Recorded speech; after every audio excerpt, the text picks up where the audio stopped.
Guess who's back? Back again. Rangers back.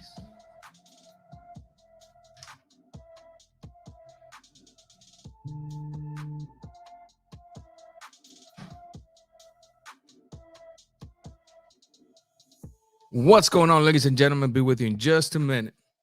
Remember, as you come in, to hit the like button so YouTube can start telling people that I'm here, that I'm back.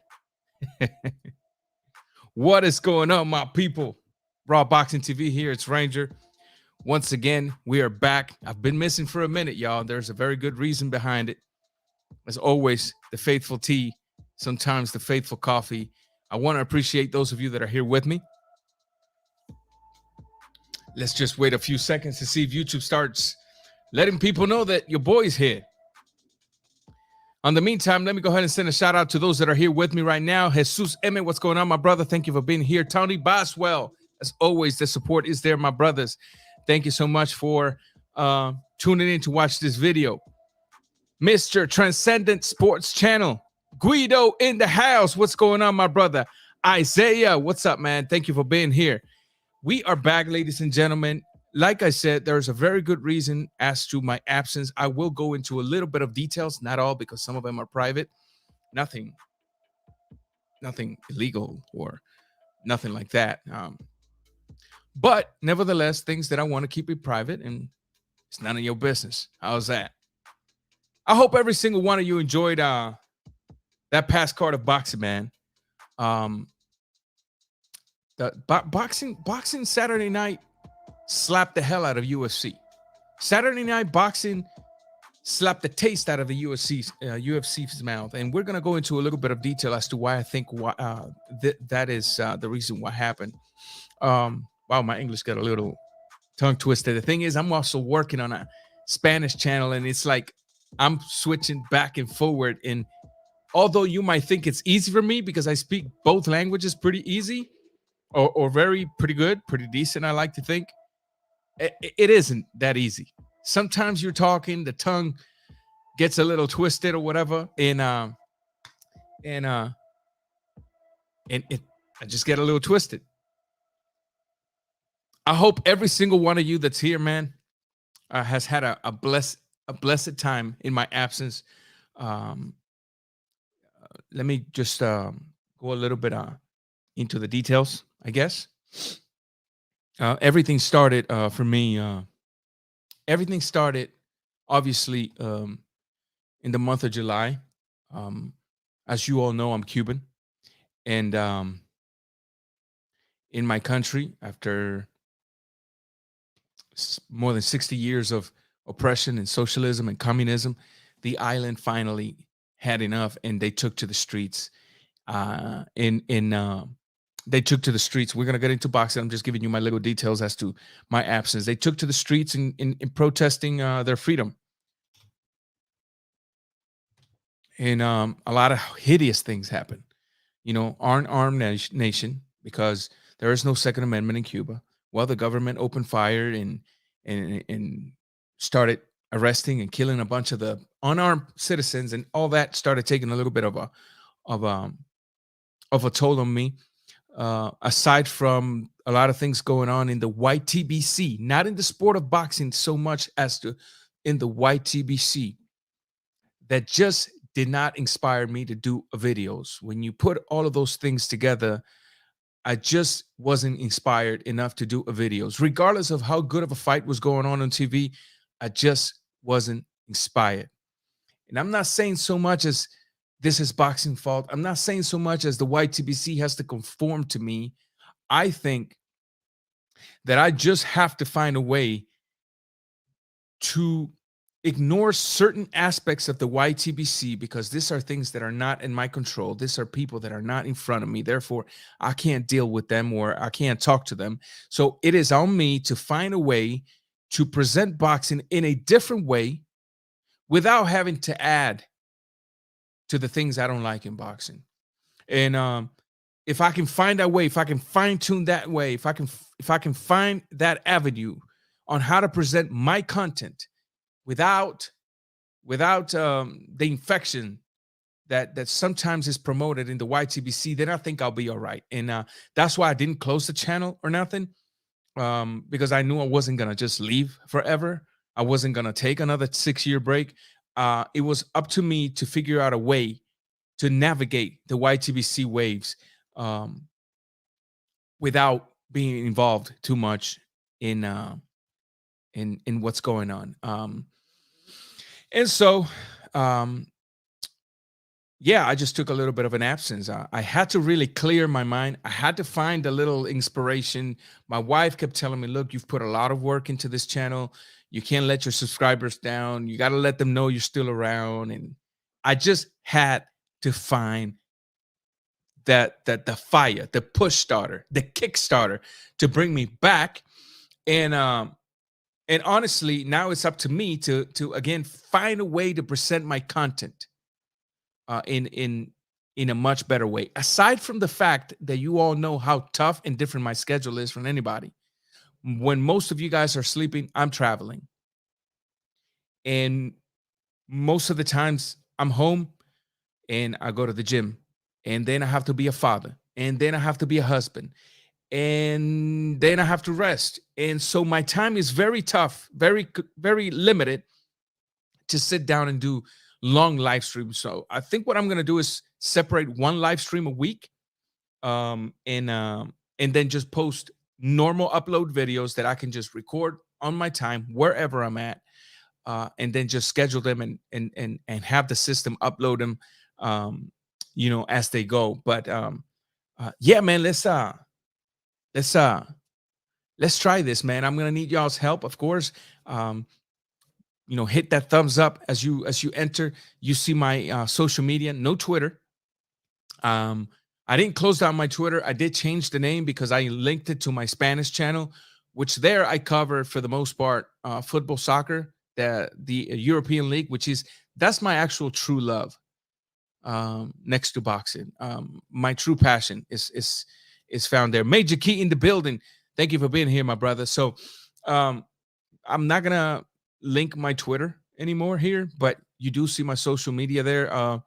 Obviously, my Instagram's still the same, Raw Boxing TV. And if you need to get in touch with me, you can always send me a DM through there, and I always answer to them all. Well, ladies and gentlemen, let's talk some boxing, shall we? Let's talk some boxing. Listen, let's be real here for a minute. We're gonna leave the main event for the main event time for last. Let's talk a little bit about the previous fights. Okay, let's talk a little bit about the previous fights. Once I'm done talking about the fights, I'm gonna drop the link, and whoever wants to join me, I'm always open to chat with you guys. Matter of fact, I'm eager to chat with some of you guys and see what's been up with you guys. But let's talk about my brother Isaiah wants to get started with El Señor Berlanga, aka the Monster, aka the Monster. Look, let me be very not careful, because I absolutely like Berlanga. I think Berlanga is a hell of a fighter. If managed properly, he could be a very, very lucrative name in the future for boxing. But I think we have put Berlanga in a place that does not belong to him, and it's not fair for the actual fighter that should have that. Let me explain to you what I mean. Aside from all the fame that Berlanga has earned, aside from hanging with the stars and hanging with the rappers and showing the bling bling and the 16 consecutive knockouts, aside from all of that, we have placed in Berlanga the crown of carrying the Puerto Rican boxing responsibility in his head, and that doesn't belong to him. I think that El Señor Xander Zayas is the actual crown to carry the Puerto Rican crown when it comes to boxing. Berlanga is a very good fighter. Berlanga is a very experienced fighter, especially coming from the amateurs with his skills. But again, I think that some of the things that's pushing Berlanga is not so much his fighting, but it's the fame he's created by hanging out with the right kind of people, by marketing himself in the correct kind of way. And you can't knock that, because professional boxing goes beyond just the fighting game. We all know the business aspect of the sport that sometimes I hate, but I also know sometimes it's necessary because somebody got to eat in your house, right? Somebody got to bring the bread. And if you put in your life in line, you might as well get heavily rewarded for that risk that you're taking. Berlanga, as we saw, he took them 16 consecutive knockouts. Bam, bam, back to back. The problem with that is that then, with the fame that he started getting, whether it was to market himself, whether it was to clout chase, or whatever the reason was, he started mentioning the name of Canelo Alvarez. He started placing himself in there with the big dogs. Andre Garcia, Rodrigo, what's up, my brother? Thank you for being here. Yeah, man, thank you. I'm gonna ignore the comments for a little bit. I don't want to lose my train of thoughts, but then I'm gonna go to the comments once I'm done talking. Then I'm gonna drop the link, and then we'll share some time together. Due to the 16 consecutive knockouts in the sport of boxing, if you bring in 16 consecutive knockouts and you're being shown in the right platform and promoted in the right kind of way and hanging out with the right people and marketed in the right kind of way, your name's gonna be out there, and that can play some type of self-belief game in the young fighter's mind. He started mentioning the name of Canelo Alvarez. Of course, why not? Why in the hell not?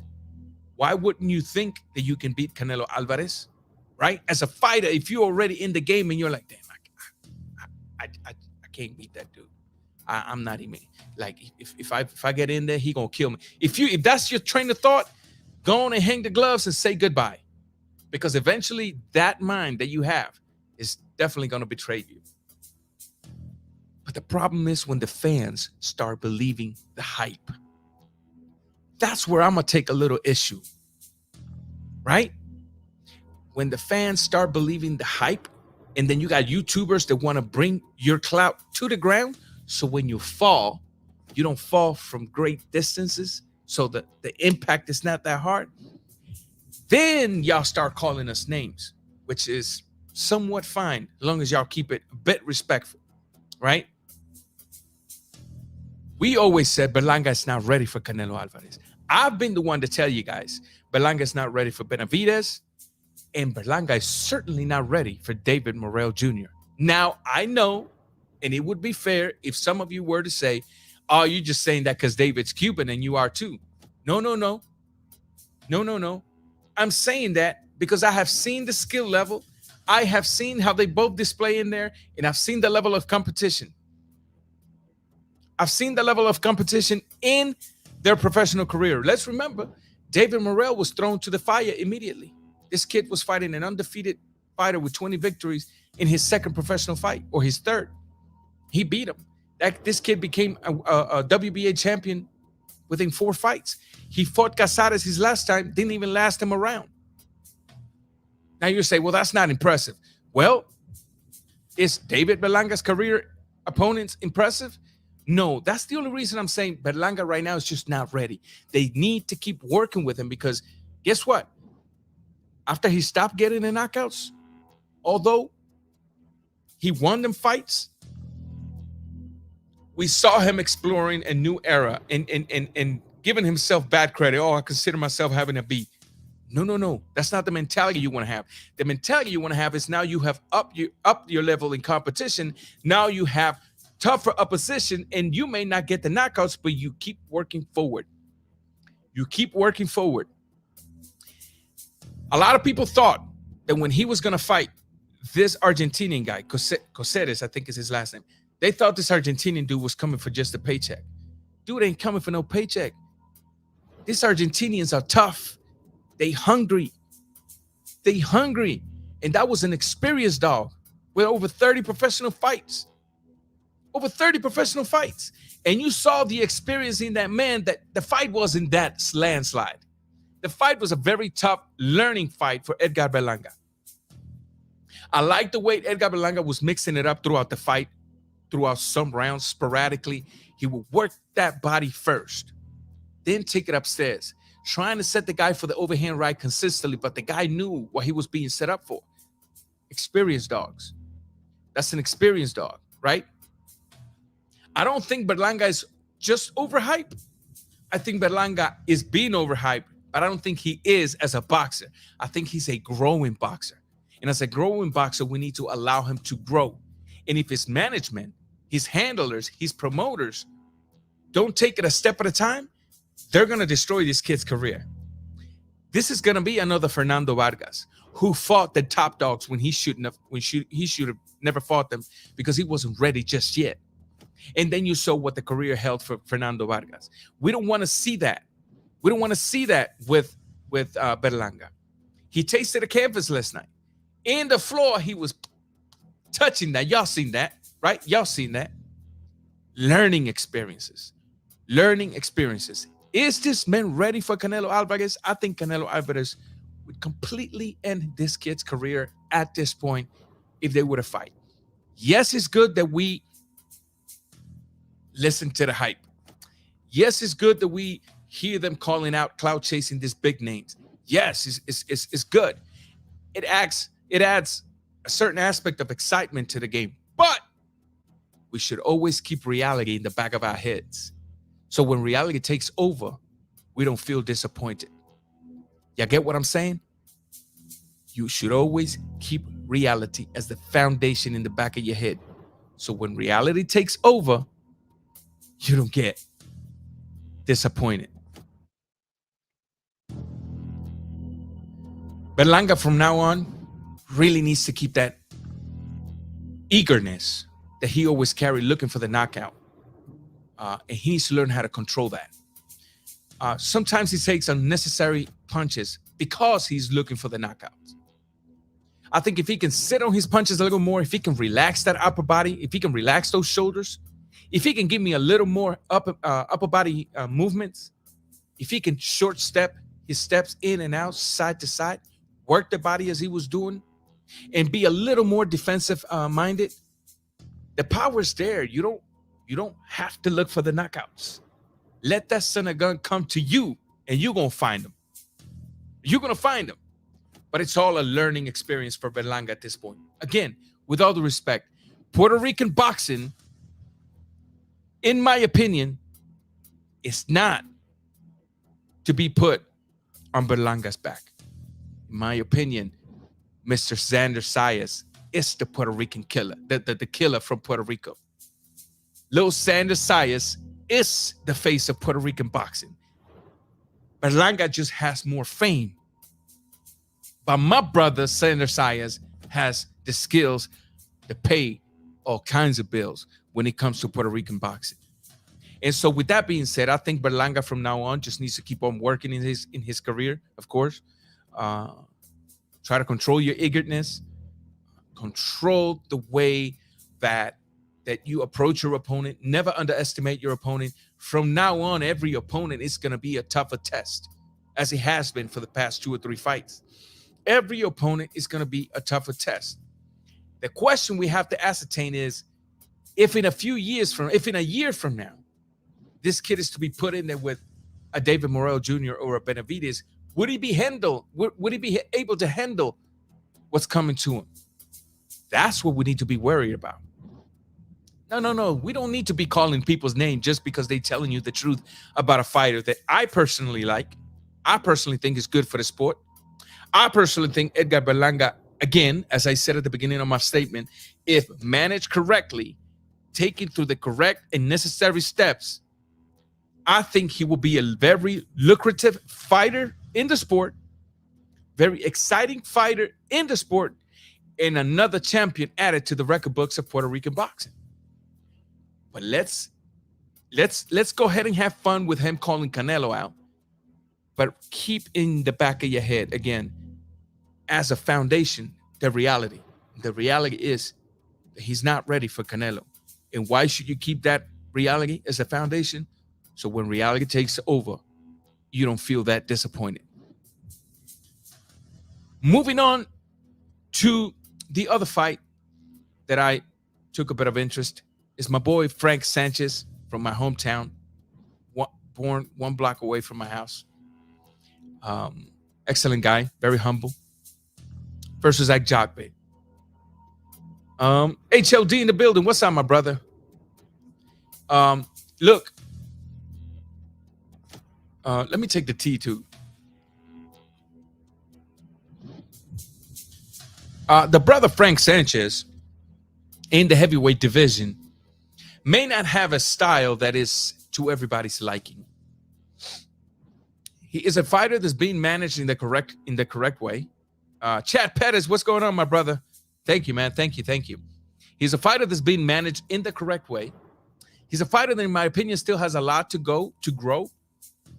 But last night, he completely dominated Ajagbe. I mean, can any of y'all tell me what Ajagbe did to put this man in danger? Because this kid kept catching Ajagbe at everything. Counter punching him, pop shooting him. Yeah, sure, we didn't get a knockout. Guess what? You're not going to have a knockout in every single fight. But he does have a pretty good knockout ratio. Again, Frank Sanchez doesn't have a style that's going to be liked by everybody. But the one thing he does have for him is he knows how to box. He's very smart in there. And he's with the right team to get his name in the clouds, if you know what I mean. He's with the correct team to get his name in the clouds, if you know what I mean. So with that being said, I think Frank Sanchez should continue to work. In my opinion, he's a very small heavyweight. I would be curious to see if Frank Sanchez more shredded, to see him at a more optimal level. But I think he's a very small heavyweight for now. I don't think the big dogs will be an easy fight for him right now. Shouts out to D-Style in the building. What's up, my brother? Thank you for being here and showing me the support. G-Funky in the building. What's up, people? Everybody go and subscribe to these channels, man. All of these people are great channels. All of these people. G-Funky, Major Key, D-Style, Punch Drunk Boxing, Transcendent Sports. They all great channels. Make sure you go out there and show the support. I'm going to be dropping the link in a little bit, guys. Just hang tight with me for a little bit. Puerto Rico Ron, what's up, my brother? What's up? So, yeah, we just have to have a little bit of patience with Frank Sanchez and see where the career takes him. Let's see where this team can take him, because we cannot complain about the way he fights in there. Sure, you may not like his style, but when you see a fighter in there that knows how to bob and weave, is blocking shots, knows how to land very clean, knows how to use his legs, you may not like the style, but you got to give him the props that he's using the tools in the correct kind of way, right? So let's always keep that in mind. And moving on. Moving on to the major. Not disappointment for us.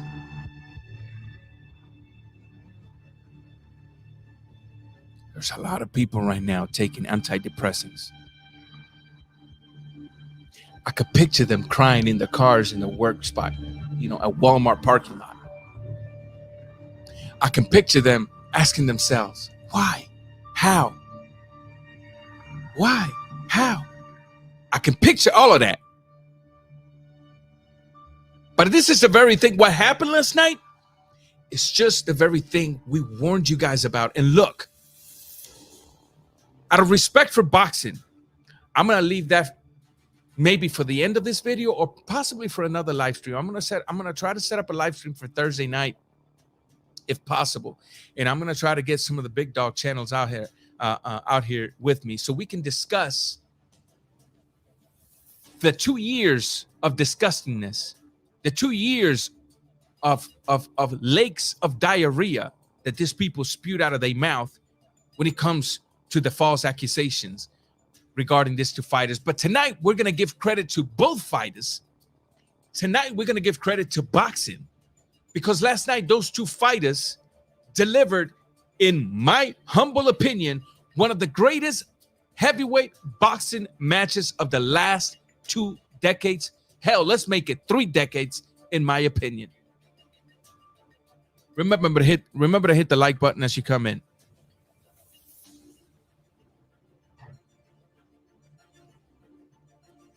how do I begin with this? Because the problem is last night boxing slapped the taste out of UFC mouths. When boxing boxing does it right. And boxing constantly reminds us that no matter they stumble from time to time, they still the kings of contact sport.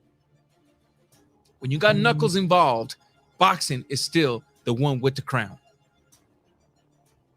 Boxing will continue to be the one with the crown. Ladies and gentlemen, your king is here. That's where your king is at. Fury destroyed this man. What a fight. You know, a lot of people are, I'm going to break down to you what happened in this fight. A lot of people kept asking themselves, well, what? Well, Wilder looked tired. He put on so much muscle, he looked tired. And although that might be true, the reason he was tired wasn't so much the muscles. The reason he was tired is because he was fighting a very smart corner and a very smart fighter. Have you ever gone fishing and you know there's a tough trout out there? You know that trout out there, he ain't gonna come to your hook if you got a little worm in there. He's not coming to your hook if you got just a little fly or cricket in that hook. So what you gotta do, so that big old trout is attracted to yourself, to your hook, you put a big old night crawler in there, you put a cricket on there, and you put a little ball of potato cheese from Walmart, right? And then you throw that hook out there, and when that thing touches the water, he picks up the scent and he comes to your hook. But once he bites the hook, guess what? You got the fish. Now, it might take you a little bit to reel him in, and you might go through a fight to get him out the water, and then you might go through a struggle trying to hold him to slice him. But once you get that knife in there, you got that fish. You take all the scales out of that fish, and you can fry it, boil it, or whatever you want, and you eat it. That's what happened last night. Let me explain to you what I mean. I know my analogies sometimes are kind of crazy, but that's why I got to explain it. The reason Wilder got tired last night is because he had a fighter in Tyson Fury that, although in the past very slippery, although in the past very defensive-minded, although in the past very jittery, very fighting from the mid-range to the out-range, last night Fury, for the first 4 to 5 rounds, came to fight mid-range and a tiny bit closer than mid-range. Why? Because Fury came with the night crawler, the cricket, and the little bit of cheese, and threw the hook in the water, and Wilder saw the range, and Wilder immediately figured out, if I go to the hit, he's just going to move, and I'm going to miss, and I'm going to pay. So what do? I go to the body, and I'm going to go to the body with all my power. And I'm going to go to the body and try to break that big old boy down so that 3 or 4 rounds from now, he's tired, and then I can move upstairs, and then I can destroy him. But Wilder never realized that there was a big old hook inside that worm, cricket, and cheese.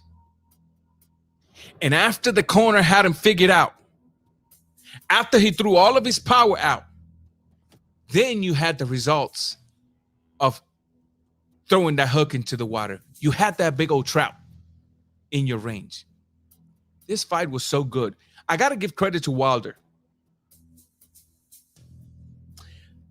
I got to give a lot of credit to Wilder. And for those of you that have talked all that crap, like I said, I'm going to try to get a live stream for Thursday night with some of the good guys out here. We're gonna start coming after y'all, because like D-Style was saying today, I was watching this video. Y'all don't just get to talk and then right on to the sunset and think that there's gonna be no consequences, because there was too much infection caused by the diarrhea that came out of y'all's mouths. And now it is our job to put on our hazardous suits and try to start cleaning a bit, collecting that diarrhea and throwing it back at y'all. And so Tonight we're giving credit to the wonderful fight that we saw. Wilder, in my opinion, didn't change much. Wilder, in my opinion, should have taken the step aside money, 15, 20, 18 million, whatever the hell it was, taken himself a tune-up fight with Malik Scott in his corner, get the feel for that, allow Undisputed to go on, then get Fury, and maybe he would have had a better chance. Notice I didn't say maybe he would have beaten Fury. No. I said maybe he would have had a better chance. But Wilder last night, my man, Wilder last night showed me. I gained a new level of respect for the fighter, as I've always had. I've always told you here. You can go back to my live streams. I have a lot of respect for Wilder, the father. And I always like to separate Wilder, the father, from Wilder, the fighter, because those are two different people. Last night, Wilder, he thought he had him. He dropped him twice in that single round. Emotions ran high. Well, when emotions run high and you've thrown everything but the kitchen sink, there goes your stamina as well. Fury kept his composure as he's done in the past few fights with Wilder. Fury kept his composure, and he went to work. And little by little, he kept breaking Wilder. Little by little, he started implementing in a much cleaner way, in a much effective way, a little technique Wilder did not saw in the past few fights with consistency called the upper cut. And that uppercut served as a beautiful weapon to set a lot of things up, to take Wilder's mind away from that 1-2, from the slap and overhand right from Fury, right? Wilder last night wanted to go out on his shield, and so he did. He wanted to go out on his shield, and he did. I think Wilder, I think this is the knockout here. I think Wilder, to be honest with you guys, I don't think he should retire. Let's go into that. I know that emotions are running high with this fight. I know there's a lot of people with the desire of saying, I told you so. I know there's a lot of people with the desire of saying, Wilder sucks. He should retire. No. We're talking boxing here tonight, ladies and gentlemen. I don't think Wilder should retire. Ranger, where you have? I'm going to be dropping the link in a little bit as soon as I'm done talking about this fight. And then we can go into a little bit of details. But at the beginning of the video, I explained parts of the reasons for my absence. And so I'm going to just continue on talking about this fight here. But Wilder, look, if you notice, the eardrum still got busted. If you notice, the face still got swollen in different kinds of ways.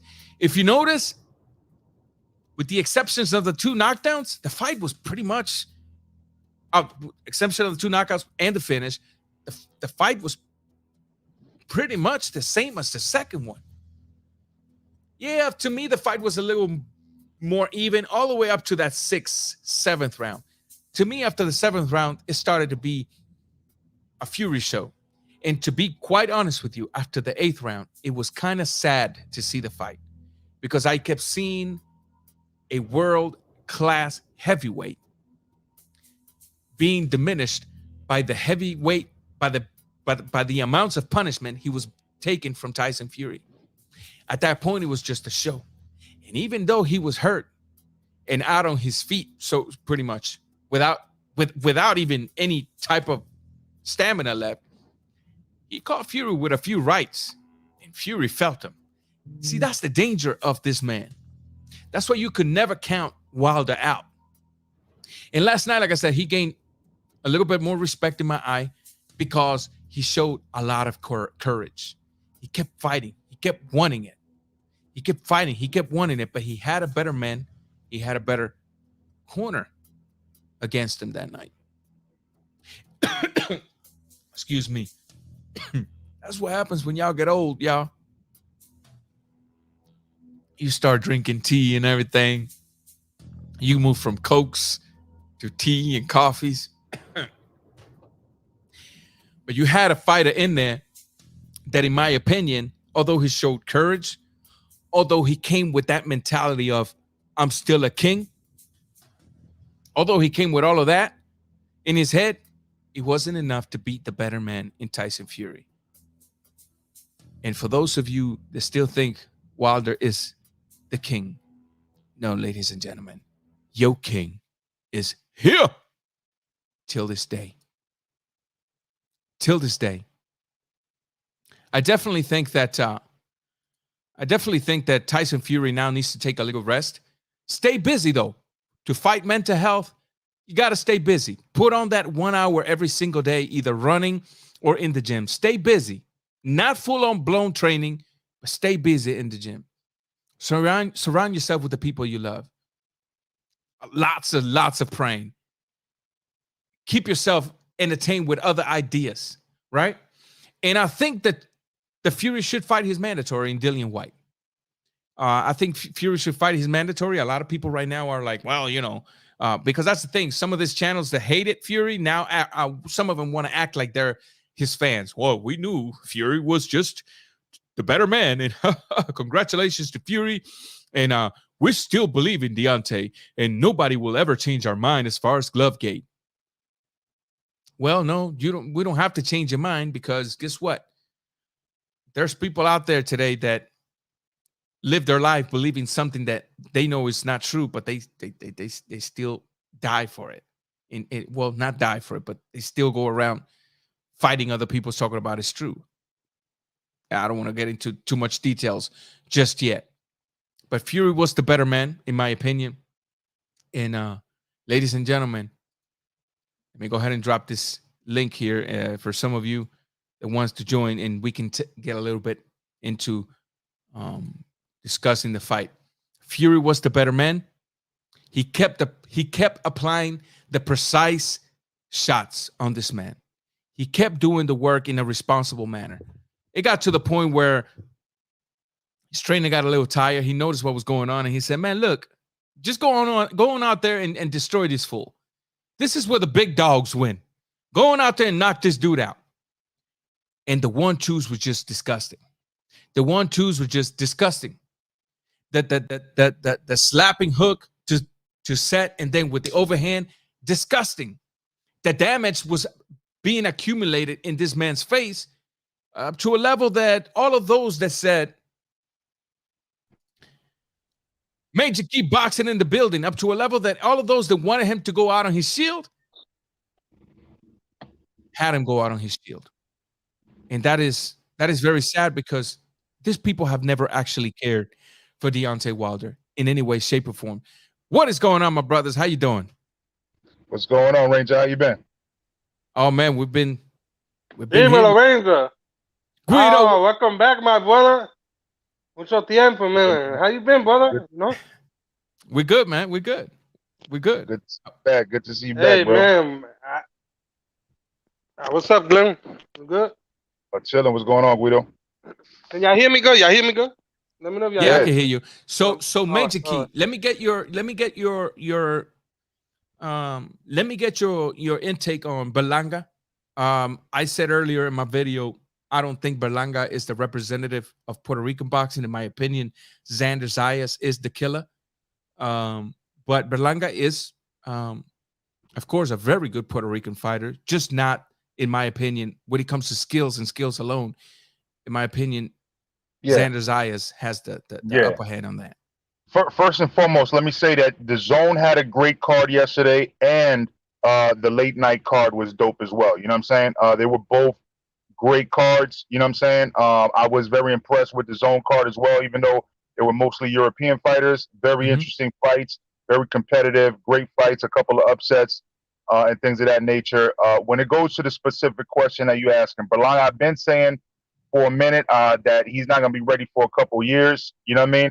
So I don't want people, because right now, he was supposed to fight in June, and then it was delayed and all that stuff. The last time he fought was when I seen him fight with Damon Nicholson, right? And I think Damon Nicholson was my second interview ever, and if not my first, my first or second interview ever, and or maybe third, but regardless, I had so many damn interviews since then. You see what I'm saying? Like that's Correct. how long ago it was. You know what I'm saying? Like Correct. and this was a week after I went to the fight and watched it. You know what I mean? And so my point being that Berlanga's been kind of on a shelf, and you know, I don't want him to get into that Gervonta Davis mindset, you know, where he's partying, hanging out, enjoying the fame, you know, the Andy Ruiz type of deal. You know what I'm saying? Like, I want him to make sure that he stays focused. And last night when I seen him get dropped, I was like, you know what I'm saying? Like how Spanish people always say, "Papa que sepa," you know what I'm saying? Like, you know, tighten up, bro. You know what I'm saying? Correct. Like you know, you can't go in thinking you're gonna knock out everybody, man. You know what I mean? And God forbid that would have been, like you said, like a Canelo that hit him with that. Because if it was Canelo, it wouldn't just have been the right hand. He would have hit him like another counter 1-2 before he even landed on the floor. You know what I'm saying? Just to finish the story. Mm-hmm. And so with Berlanga, I feel like he's definitely got a lot of potential. He has to stay focused, though. He has to stay disciplined. He needs to look at Xander Zayas, the same person you're talking about, that I've also been hyping up at 147, but then he moved up to 154. You know what I mean? But he needs to look at Xander Zayas, and he does kind of like run with him and stuff. I've seen videos with him running with Xander and all of that. You know, I guess they cool peoples and all that. But Xander Zayas stays disciplined, man. And that's why I've been saying, watch out for this young kid, man. Watch out for this young kid, because Xander Zayas is young. He's still got years on, you know, to get there too. But it looks like he's more appreciative of the opportunity, and he stays disciplined because of it. Correct. You know what I mean? No, yeah. I've talked to the kid in the past, and sounds like he keeps the right kind of people around him.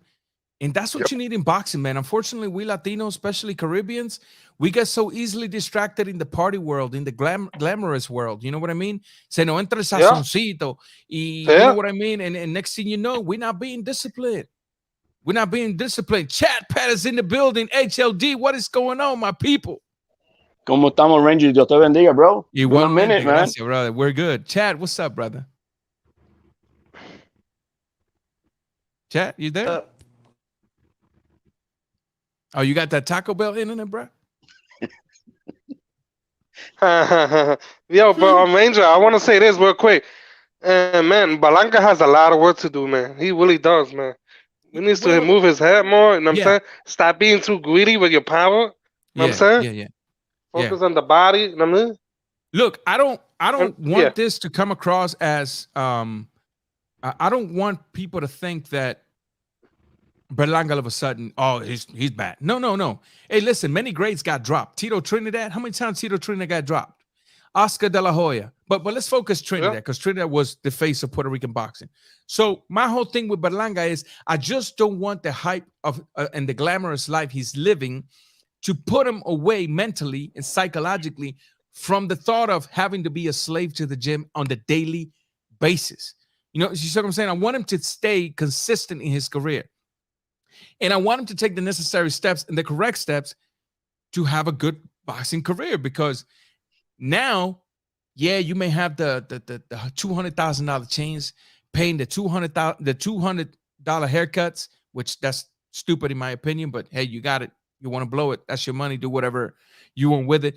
But sometimes those things can take you away from the discipline. I'm talking to you in that way because I've been following my Cuban boxers since 2008, and one of the biggest curses of a Cuban boxers, and trust me, Cubans and Puerto Ricans ain't that far apart.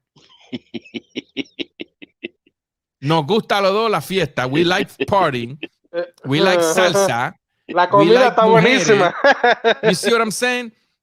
And so I see it in Cuban fighters very often. They start getting a little bit of a name on themselves. The little ghetto fabulous stuff. Yeah. They start dropping that cash, living the life. And you start getting them little diablitas alrededor de ti. And next thing you know, bruh, discipline out the window and career out the window. And so I don't want that to happen with Berlanga. I think Puerto Rican boxing needs fresh faces right now, faces that will carry Puerto Rican boxing to the standards that it's been for many decades. And you can only do that if you stay disciplined. Yeah, this kid, hopefully he's been served a good piece of humble pie yesterday, because it's not about getting knocked down. Now, I'm gonna call it as it is. His boxing skills suck. Period. His boxing skills suck. He's got no foot movement. He's got no jab. The guy doesn't have anything. All he's got Let me is ask I'm you gonna something. load up and punch. Yeah, let me ask you something. Do you think his boxing skills suck because he doesn't possess boxing skills? Or do you think his boxing skills sucks because he's still greedy for the power knockouts? So therefore he ignores all of that and he's constantly applying the chase and the hunt to get a knockout. I think it's exactly both of those things. Okay. He doesn't possess them because all he's relying on is his athletic ability, his God-given power ability, and so he ignores having to do work on the other stuff that he's supposed to work on. I mean, this kid is not. How many times have you seen this coach make him do push-ups after a fight because he told him to do something and he still doesn't listen? So this kid is caught up in the fabulous world. He's not being dedicated to what he's supposed to be doing and try to perfect the imperfections that he has. And you can see that clear as day in that fight. There was nothing that he did that impressed me at all. At all. He reminded me almost like a Beck the Bully. He was about to get knocked out.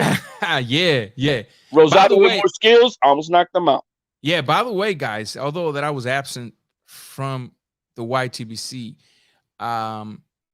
I didn't watch a lot of boxing, but I did saw highlights of a few, and I did saw Gabe Rosado with that vicious, surprising knockouts of Beck the Bully. So definitely congratulations to the man. But I want to hear something from my man, Chad Peders. What's up, my brother? How you been?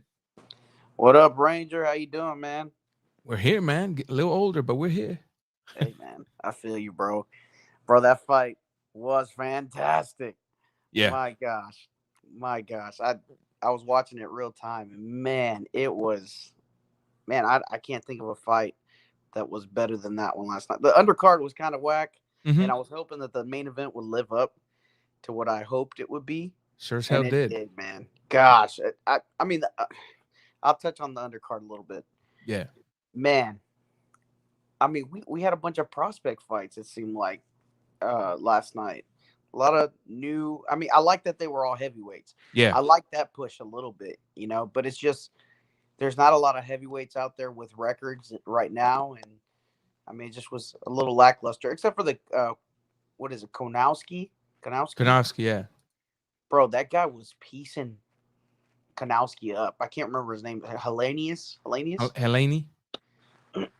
Bro, that 1-2 was vicious. I would love to see him versus Andy Ruiz. See how Andy Ruiz stacks up against that guy with a good training camp. Interesting. I'd love to see that fight. Interesting. But yeah, man. Anything to add as far as the Gabe Rosado fight? Oh man, Gabe Rosado. I mean, not Gabe Rosado. I'm sorry. Berlanga fight. I'm sorry. Man, a lot of what you guys were saying was kind of like where I am with him. I think he gets a little ahead of himself with some slight success, and you can kind of see that. I think he lacks in his training a little bit, and you can kind of see that he's kind of feeling himself right now, and it could be of detriment to him for sure. Okay. Now, do you think that how much of that do you think is being influenced by the highlight, so to speak,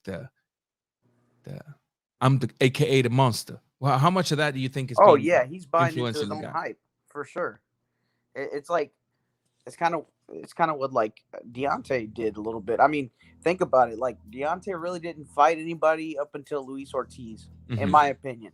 He fought an old Chris Arreola, a really fat Bermain Severn, and Wilder really got into his onto his hype train, and when Luis kind of gave him some trouble, you saw a lot of holes. And I think as we go on, the competition becomes a little stronger. You're going to see those holes, and Berlanga can, go back to what he knows every time as he steps up, relying on, what he knows best. Same thing with Wilder, just the highlight reel knockouts. And that's just, it's not a good path. That's a lot of what PBC fighters do, man. Those guys, they are literally always protected and stuff like that. Berlinga is PBC, right? I can't remember. I think I think so, ain't he?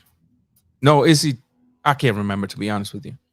Yeah, yeah. It's just, again, that's why I think boxing kind of loses its spark a little bit, just because of the fact that we're waiting so long for the competition to become greater, because people want to protect this for so long. You miss out on great fights like Tyson Fury and Deontay Wilder, man. I don't know. I'm on a boxing high right now for that fight. Yeah, definitely.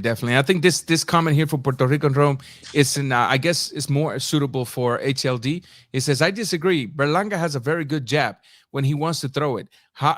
He won every round where he did jab regularly. Thoughts? Yeah, I mean, he does. I'm not buying the hype on that. I'm not buying it. If you got it, use it. The problem is, if he has it, he be using it. He didn't use it at all. So there's no way you're gonna tell me that he's got it. It's like anybody. I hear it all the time. Oh, I know he's got more tools in his toolbox, But if you don't use it, you lose it, and it's as simple as that. So either you're sharpening your tools all the time, or you don't got it. And I didn't see it. Yep. Correct. Okay. Anybody else? Yeah, I mean, he did actually use it at the beginning, though. Like, you know what I mean? So I do agree with Puerto Rican Rum. He didn't maintain that the same way Deontay Wilder didn't maintain his game plan throughout the fight either. You know what I'm saying? But he did actually use the jab. And actually the commentators were impressed with it and mentioning that at the beginning. You know what I mean? He did actually use that at the beginning of the fight, but he didn't continue it. And I'm surprised they didn't make him do the push-ups at the end of the fight for this particular fight, because he should have done 50 at the end. Like I said, if you don't use it, you lose it, and he lost it in the fight. Yeah, Guido, any thoughts on this? I think Guido está ahí con un mofongo. Hello? Oh no, I just like I said, I think he's just being greedy too much, man. Okay. I don't think if the fame is getting to his head, as he's meeting other celebrities all over the place, So I don't know. He's not focusing too much in the fights, Okay. Berlanga doesn't cut off the ring well and doesn't go to the body enough. If Berlanga wants to be a pressure fighter, these are things he has to do. I definitely agree. I agree with that one. With Puerto Rican Rum up to a certain level on this. I mean, those are tools that any fighters can take advantage of. And I mean, look, if you're not a slick fighter, at least learn how to implement that ring. At least know how to corner your opposition. Put him against the rope, and then hunt his head out there, and see what comes out of it. HLD, man, you and I have done plenty of videos in the subject of the king, right? Absolutely. So, what do you have to say about? What do you talk to me about the king? All right, the king. Give me your thoughts on that fight. What we saw yesterday, we're on the high because we saw like a roller coaster right in the fight, right? We saw Wilder get knocked down, then he knocked down, So yeah, we got the roller coaster right of the fight. But basically, what we saw was an image of what happened in the second fight. You know what I mean? Except for the knockdown. I mean, it's basically the same. So what did we see from Wilder? I didn't see nothing different as far as who he is. The man has heart. That was never in question in the second fight. He didn't quit. He wasn't. Right. So that's not in question here. You know what I mean? And what he did, he showed it on a higher skill because it went out to 11 rounds. And I mean, you wanna take pride that you went out on your shield with with your face planted and your ass up. But I mean, that's not. That's the same thing that would have happened in the second fight had they not stopped it. So we saw the same thing. No skills. We all figured out that he was going to always get tired. By the 5th or 6th round, he was going to be exhausted.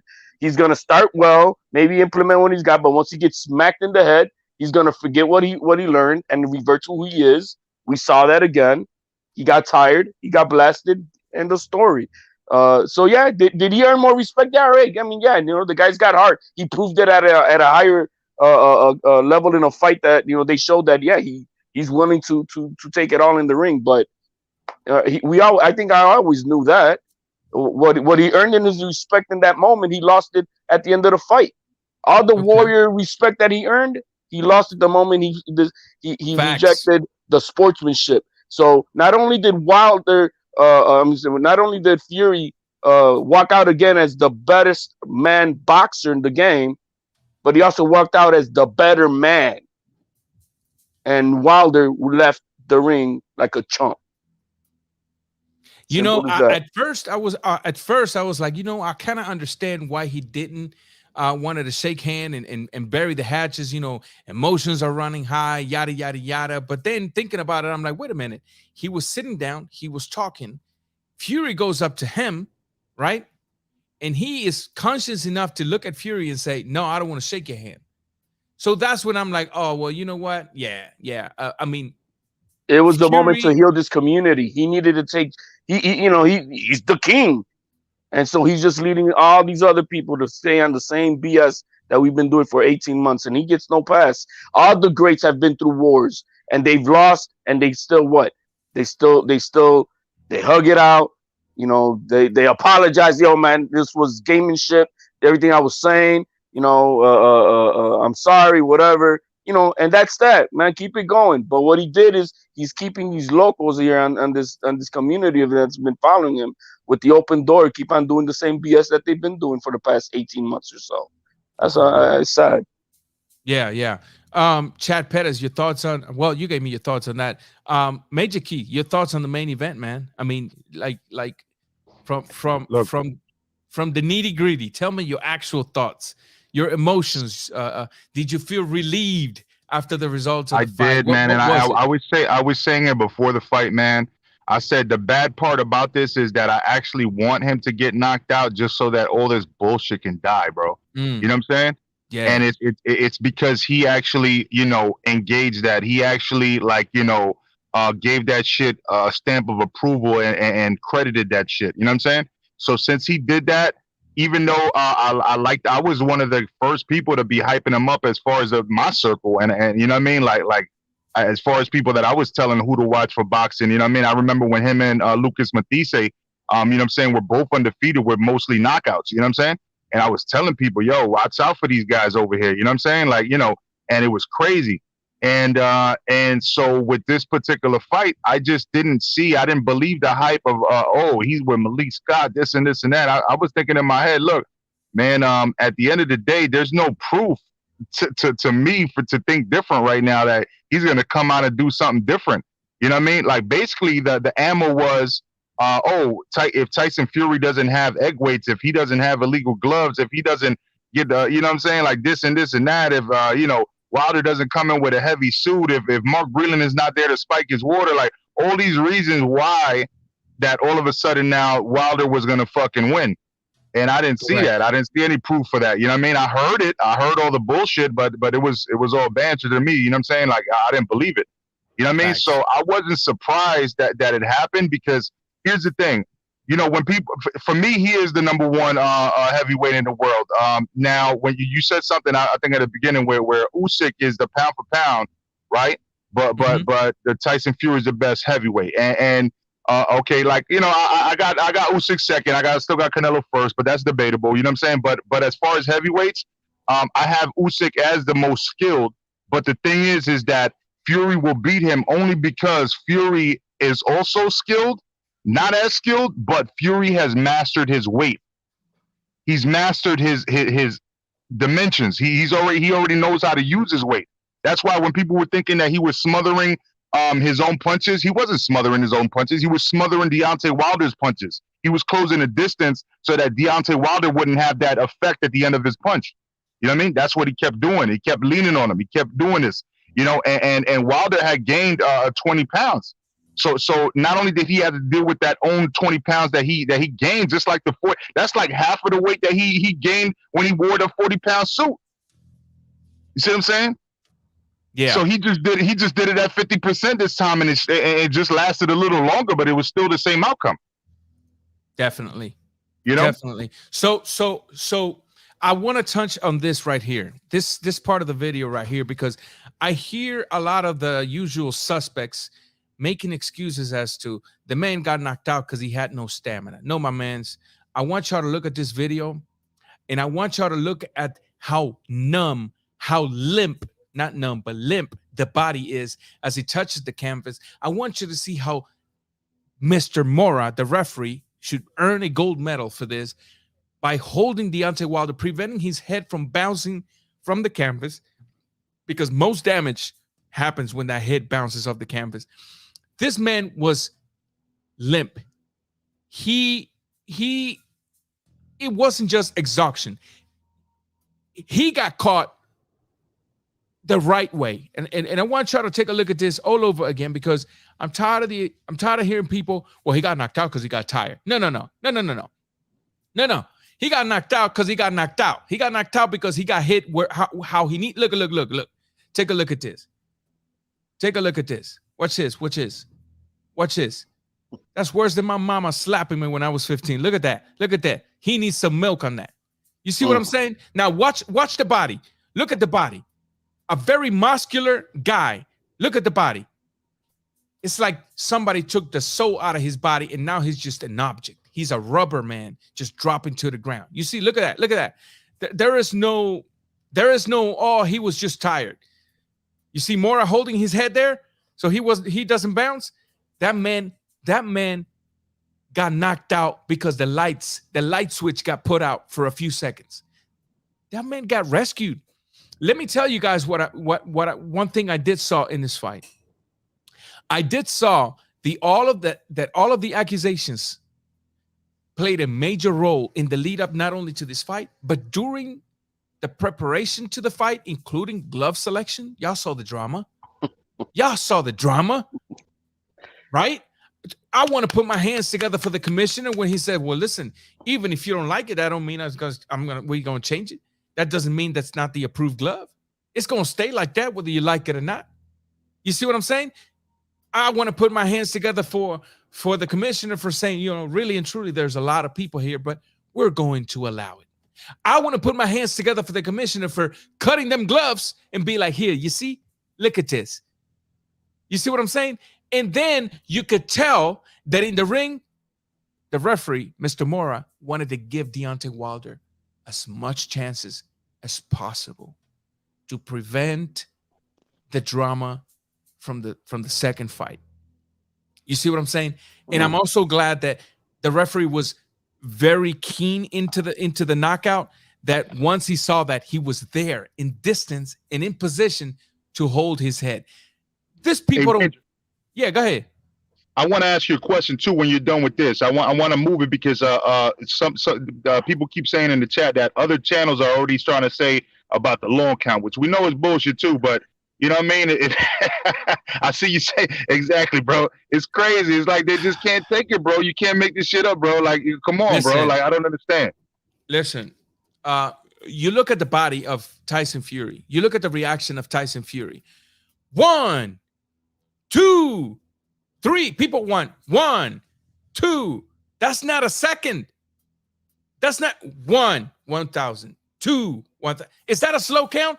I dare anybody. I guarantee you 10 players going to do a video on this. He debunked the first time on the first fight that they say, oh, they allowed the Fury to survive on the first fight. No. All that's debunked. There is no long count. There is no long count. And besides, had he counted a little faster, he would have gotten up a little faster. But Fury is a very smart man. Fury didn't make the mistake of a Sab Judah when he got dropped by Costa Sud, that he immediately wanted to take his feet, and you saw what happened.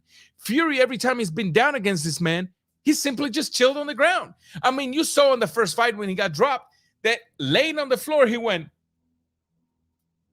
That is a fully conscious individual. You saw that when he was dead in that first fight and he rose like the Undertaker, he just got up. None of his knockdowns were like, oh my God, he's done. He was fully conscious. Even if they wanted to, thank you, mommy.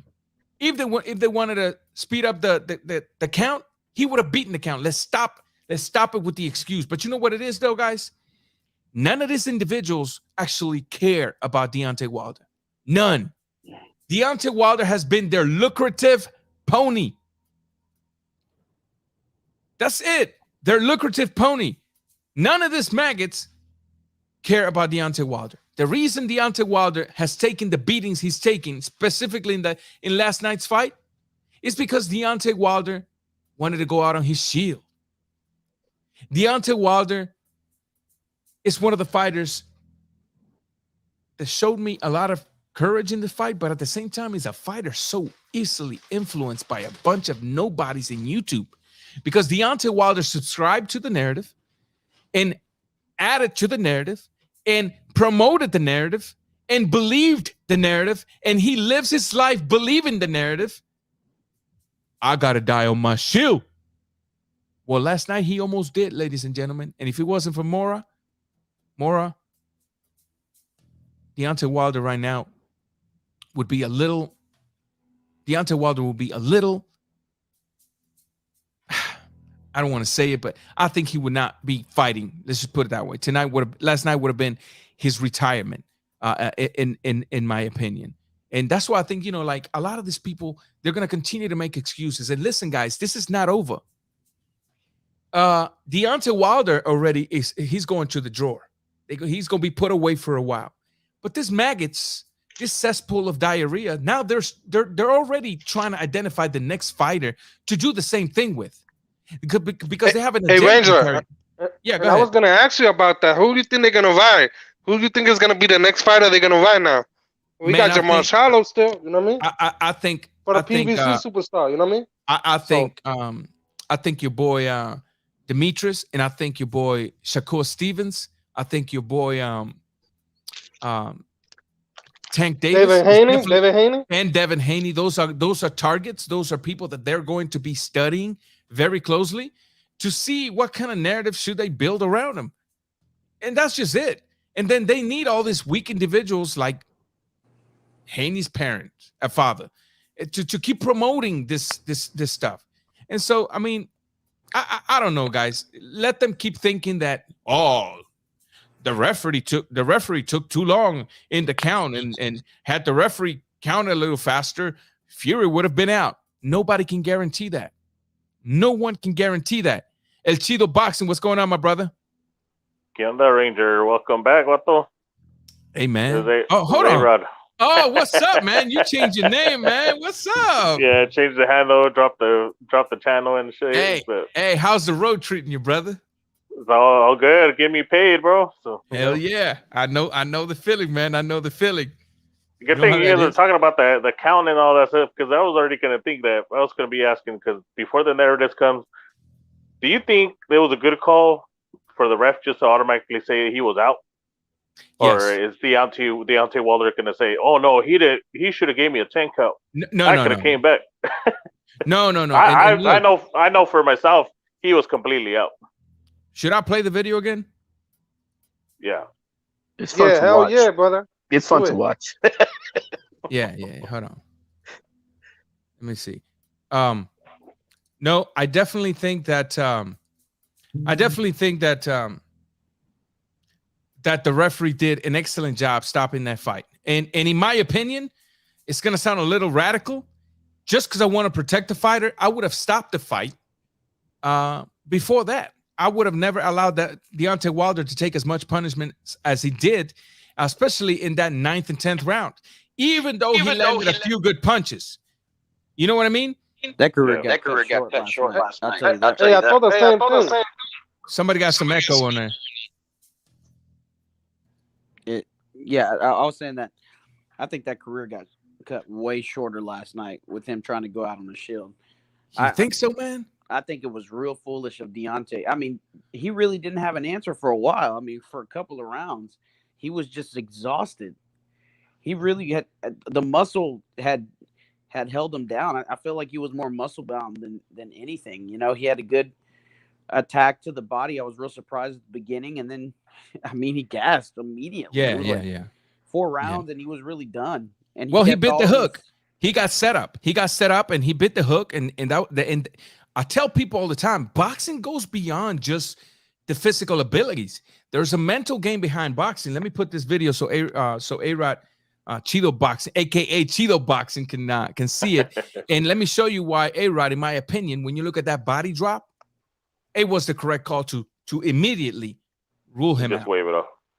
Yeah, this body drop reminds me of Canelo versus Kirkland. Correct. Yeah. Similar, in very similar style. Now watch this. Watch this. Watch that flush hit to the temple. Watch. Watch. Watch. Oh, now boom. Right there, the soul is elevated and it's leaving his body. Right? Now there's no muscles activated trying to break the fall in that body. That's a complete limp body right there. Look at Mora. Look at Mora. To the rescue. Look at Mora. To the rescue. To the rescue.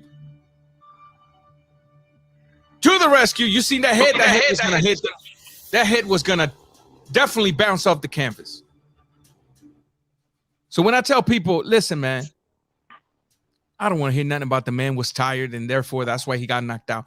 The man got knocked out because he kept eating big shots like that all night long. And then at that point when he got hit, yeah, he was already tired, but he got hit really good.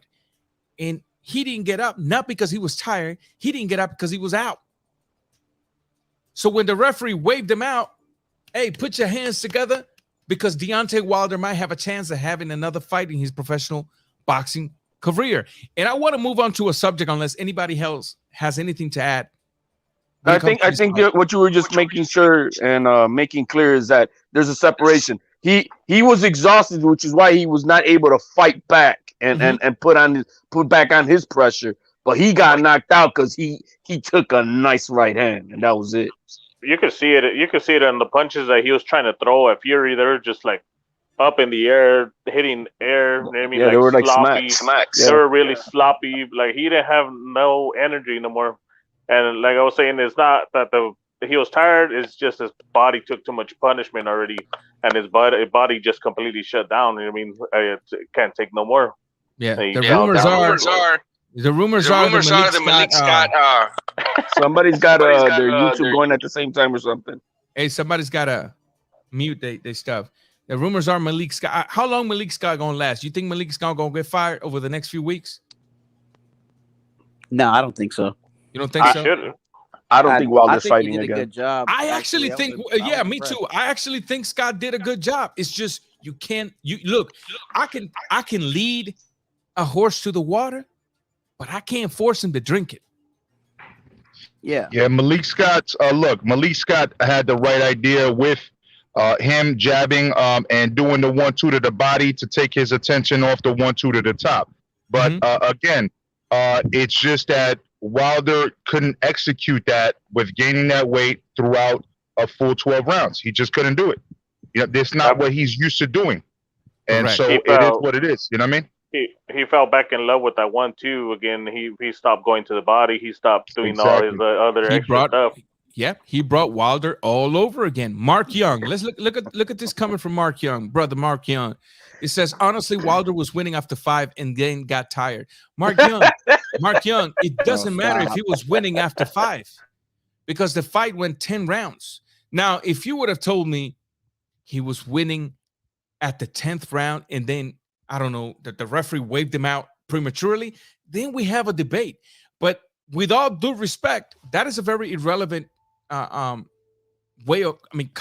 without disrespecting you, because the fight lasted 10 rounds in which he had a chance to continue to win and cause more damage, but skills took over. It wasn't just stamina, guys. Yeah, it was a fight of two halves. Listen, Fury also looked a little tired. Fury didn't look in the best shape of Fury didn't look like the Fury from the second fight. Not even the Fury from the first fight. Fury did not look as well prepared for this fight. I don't want to make excuses or give Fury any extra credit because he doesn't need it. He is the king, right? But you never know if those 2 weeks he took off to go see the birth of his baby girl took some type of a toll on him. So let's try to bring the microscopical excuses and stuff. Let's see if this one sticks and let's see if this one sticks. None of that matters because it went 10 rounds and the better man once again won. That's just it.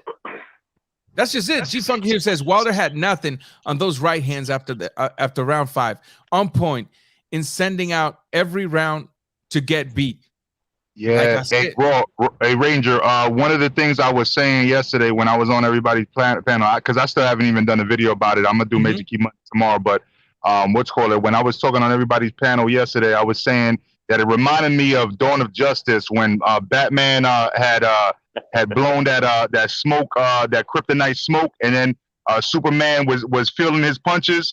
And then as the smoke cleared and it was leaving him, all of a sudden it was like hitting metal, and then Superman didn't feel him anymore. Yeah, you know what I mean. That's basically what happened with Wilder was hitting him at the pit. And then after that, no, I'm hearing the echo, but yo, somebody after that, it just didn't affect him the same way, man. You know what I'm saying? I agree, man. I agree. Look, when we talk about the reality of this fight, it doesn't mean that we're hating on Wilder. When we say Wilder got outboxed, outworked, beaten, is that a fact, or is that just something I'm making up to hate on the fighter? No, that's an actual fact. So we don't need to make some type of excuse. Look, we don't need no excuses.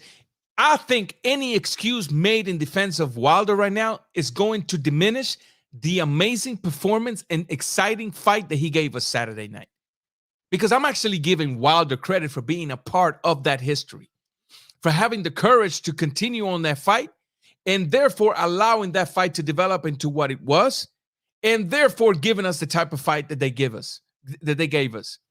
Yep. So anytime we want to make this childish excuse to defend Wilder, we are diminishing the greatness that he has obtained. Because look, whether you want to admit that Wilder is going to go down as a great heavyweight or not, that's up to you.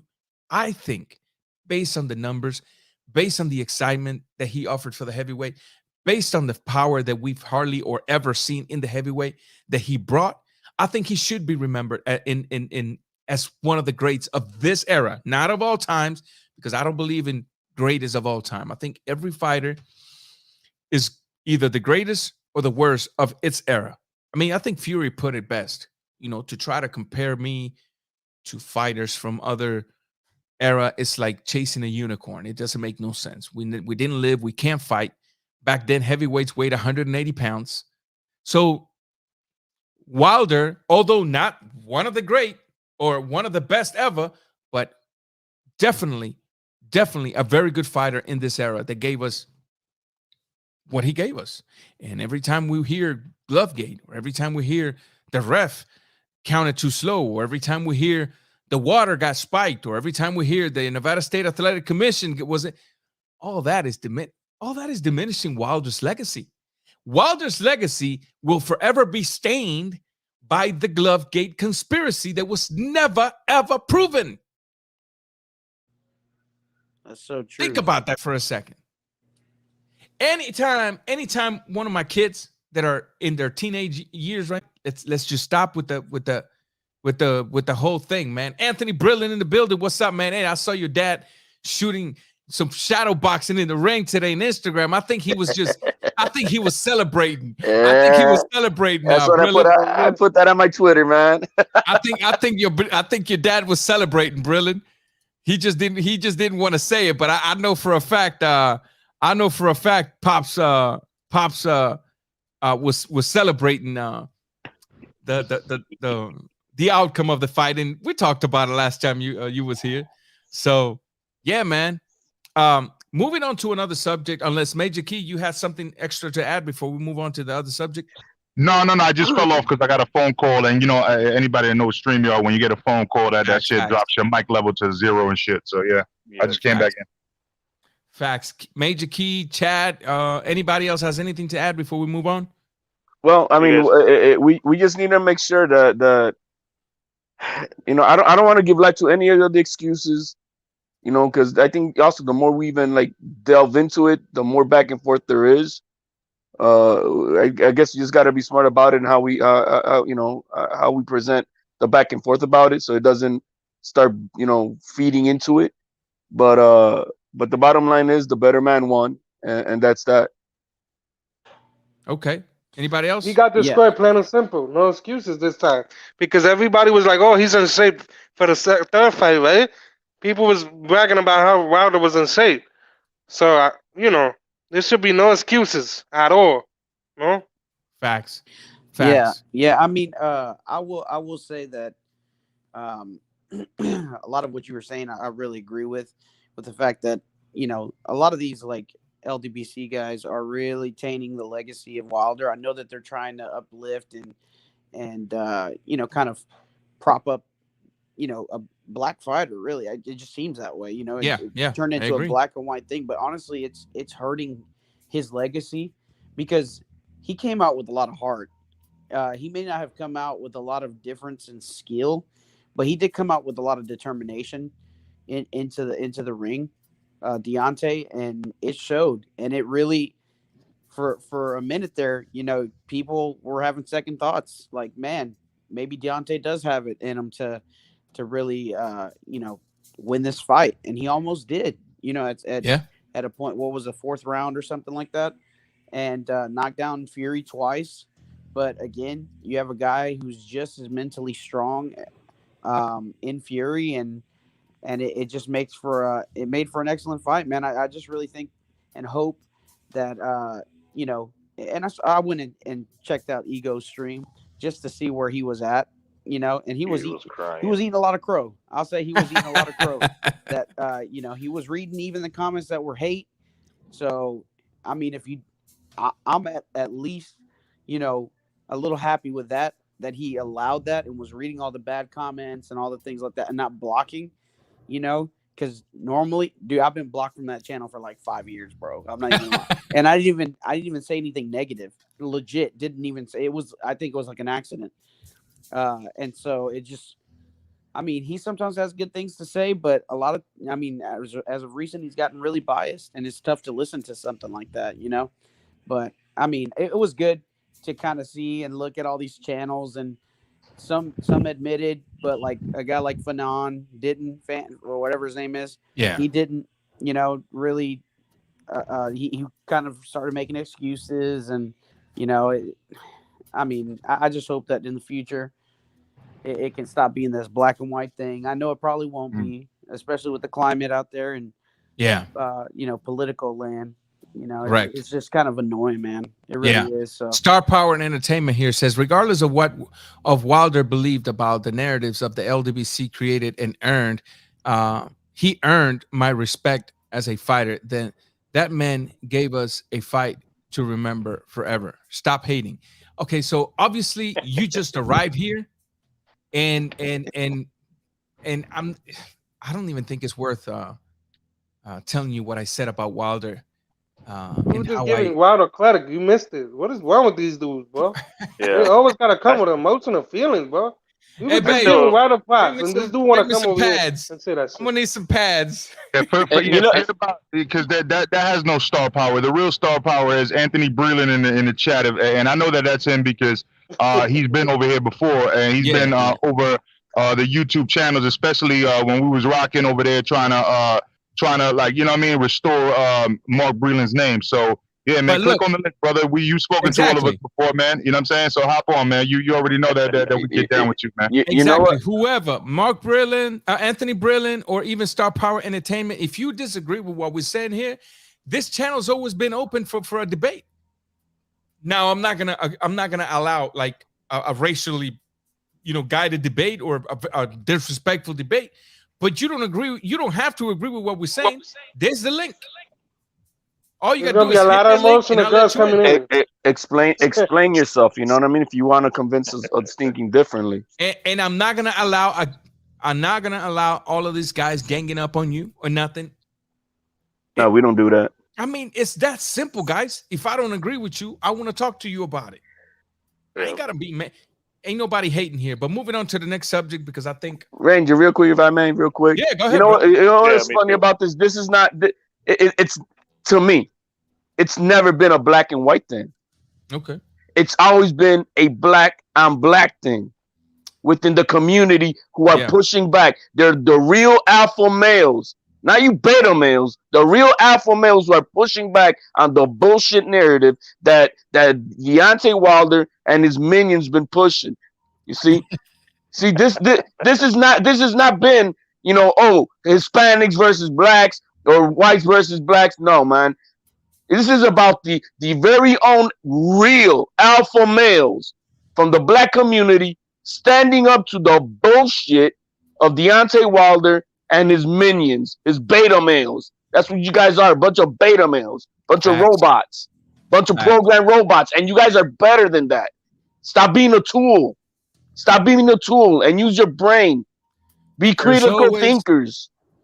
There's always a chance to redeem yourself, regardless of how low you've gotten.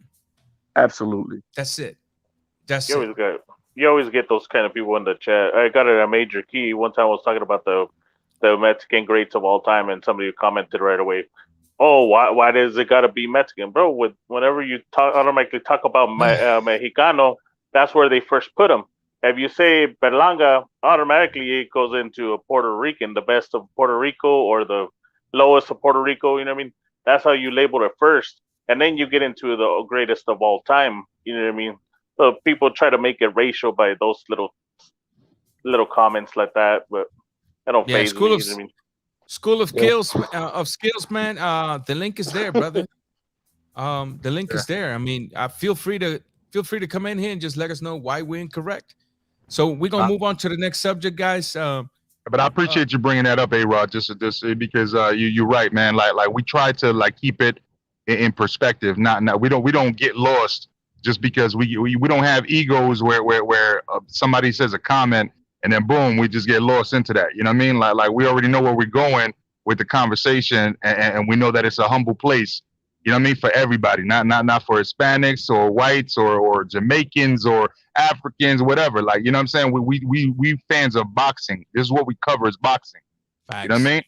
Yeah, this was a win for boxing. This fight was a win for boxing. It wasn't a black or white thing, man. Like, Deontay did a great job. He entertained.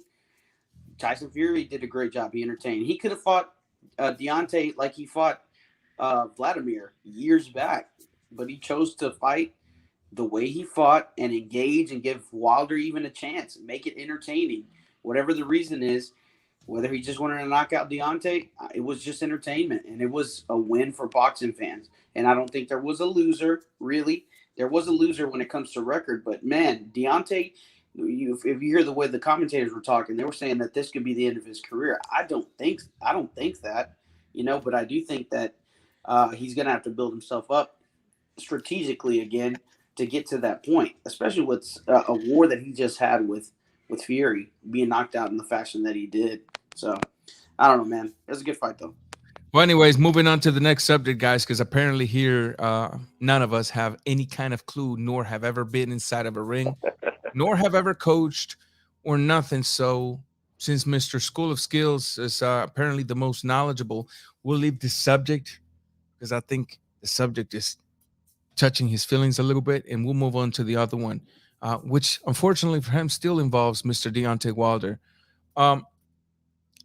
Seeing the heavyweight division in the way that is right now, in the last month, pretty much the expected fight between AJ and Fury crumbled due to Alexander Usyk, defeating AJ in the manner in which he did.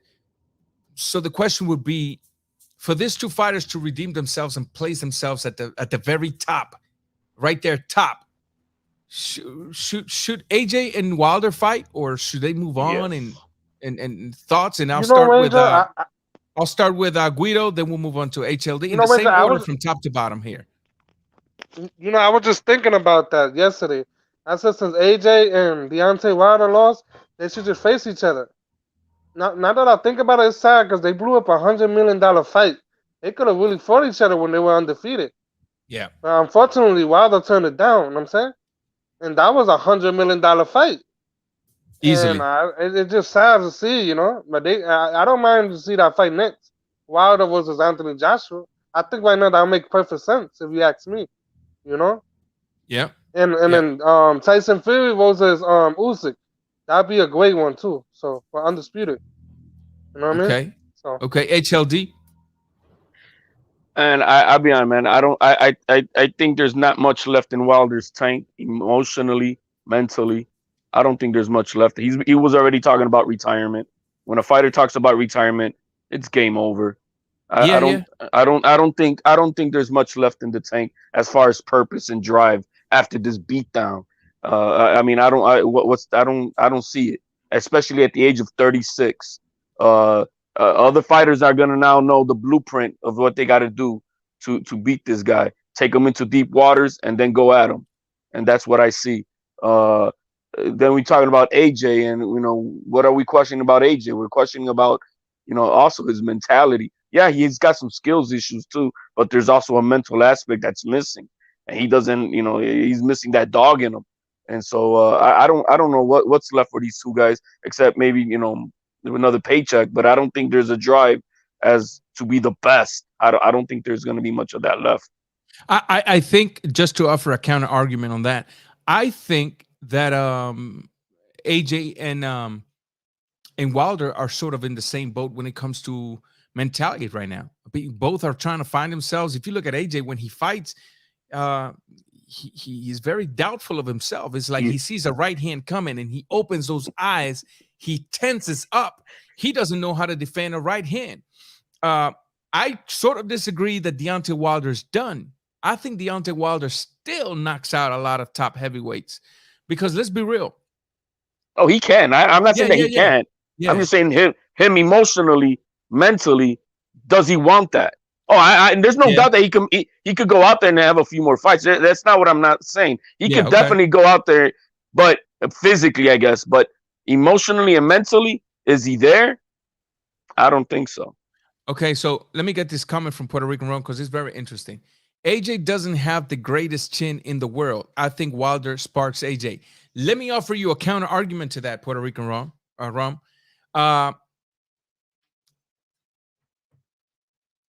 AJ has not been stopped twice. AJ has been down. So have Deontay Wilder. Deontay Wilder's been down two times in the last fight, plus the stoppage. And then what was it? 3 times plus the stoppage on this one? I think like 5 times, if I'm not mistaken. A total of 5. So Deontay Wilder has been down 5 times in 2 fights against a quote-unquote pillow-fisted man. Right? AJ at least has the excuse of saying, yo, I got rocked by Andy Ruiz, fat Andy Ruiz. You know what I mean? I got dropped by Klitschko. And I think Usyk dropped him as well, didn't it? Yeah. Oh, nah. Usyk didn't drop him. He didn't drop him, though. Did he rock him, though? Yeah, he did in the last round. Okay, so he almost got him out of there. Yeah. Okay, so when you look at both fighters, the only one that's been stopped twice and been dropped twice, and been dropped close to 10 times in less than 2 fights by a pillow-fisted man, it's going to be Deontay Wilder. So who has more power, Klitschko or Fury? Who has more power, in your opinion? Any of you? Klitschko? Fury. You think Fury has more power than Klitschko? The bigger size, more weight. And he's learning. He's learning how to throw it. Yeah, Vladimir again was about timing. Was excellent. He was an excellent timer, and timing sometimes beats power and speed, right? And with Fury, the thing is that he again, like I said at the beginning, he mastered his weight. He knows how to do what he does. You know what I mean? I think you know what I'm saying? Somebody else said that earlier. Like he's just the best. Nobody can out Fury. You know what I'm saying? Like he knows what he is. You know what I mean? And he does it. He does it well. Exactly. I personally think that man, that I'm not gonna say Wilder has a weaker chin, but if we're going by who's been down more and who's been stopped more, it's Wilder, in my opinion. It's Wilder. Wilder's the one that's been stopped twice. Wilder's the one that's been dropped almost freaking 8 or 9 times in the last 2 fights. Yeah. And another thing I want to add real quick, Ranger, I noticed Wilder doesn't like the body shots. And yesterday when I was watching the fight, right, I kept telling the TV, Tyson, hit the body, stop focusing on the head too much. he got Yeah. headhunted. You know what I mean? Correct. He was As getting got them with hit those in the body, you uppercuts. could tell Wilder did not like that. Wilder was just grabbing him every time he went for the body. So I feel like Tyson Fury needs to work on the body more. You know what I mean? Because he's real good at attacking the body. You know? Yeah, but it wouldn't be. It's not his Yeah. style. It Yeah, really I isn't know, his style. Yeah. Now, what Wilder does have for him, and you do got to give it to him, man, is He showed a lot of heart. Wilder did show tremendous heart. that boy had courage. That boy. I mean, I get it. I get it. Well, it doesn't matter if he had courage. He still got. I get all that. But listen, man. After the beating he was taking last night, especially after that 6th and 7th round, I don't think many heavyweights would have stuck around to receive that kind of beating. And I think he had that. I think he had that mission in mind. You know what I mean? That I think that sort of helped him push as much as he possibly could, but it just wasn't enough, to be honest with you. It wasn't. His heart.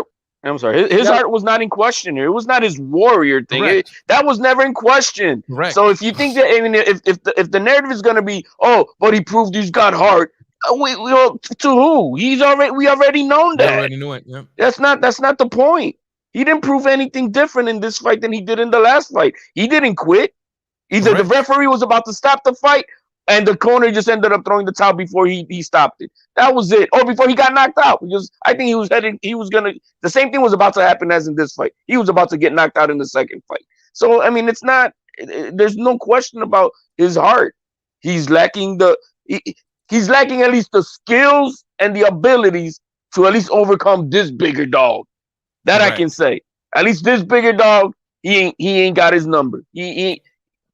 And that's why I was telling you, I think Deontay Wilder is still, in my opinion, top 5, top 6 in the heavyweight division. I think he is. I mean, think about it. I think Wilder beats. Let's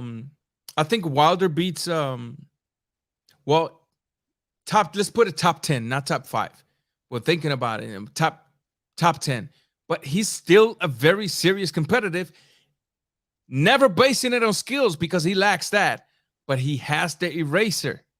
And the eraser, if it lands, every time you bet a fight where Wilder is involved, you really have to think thoroughly.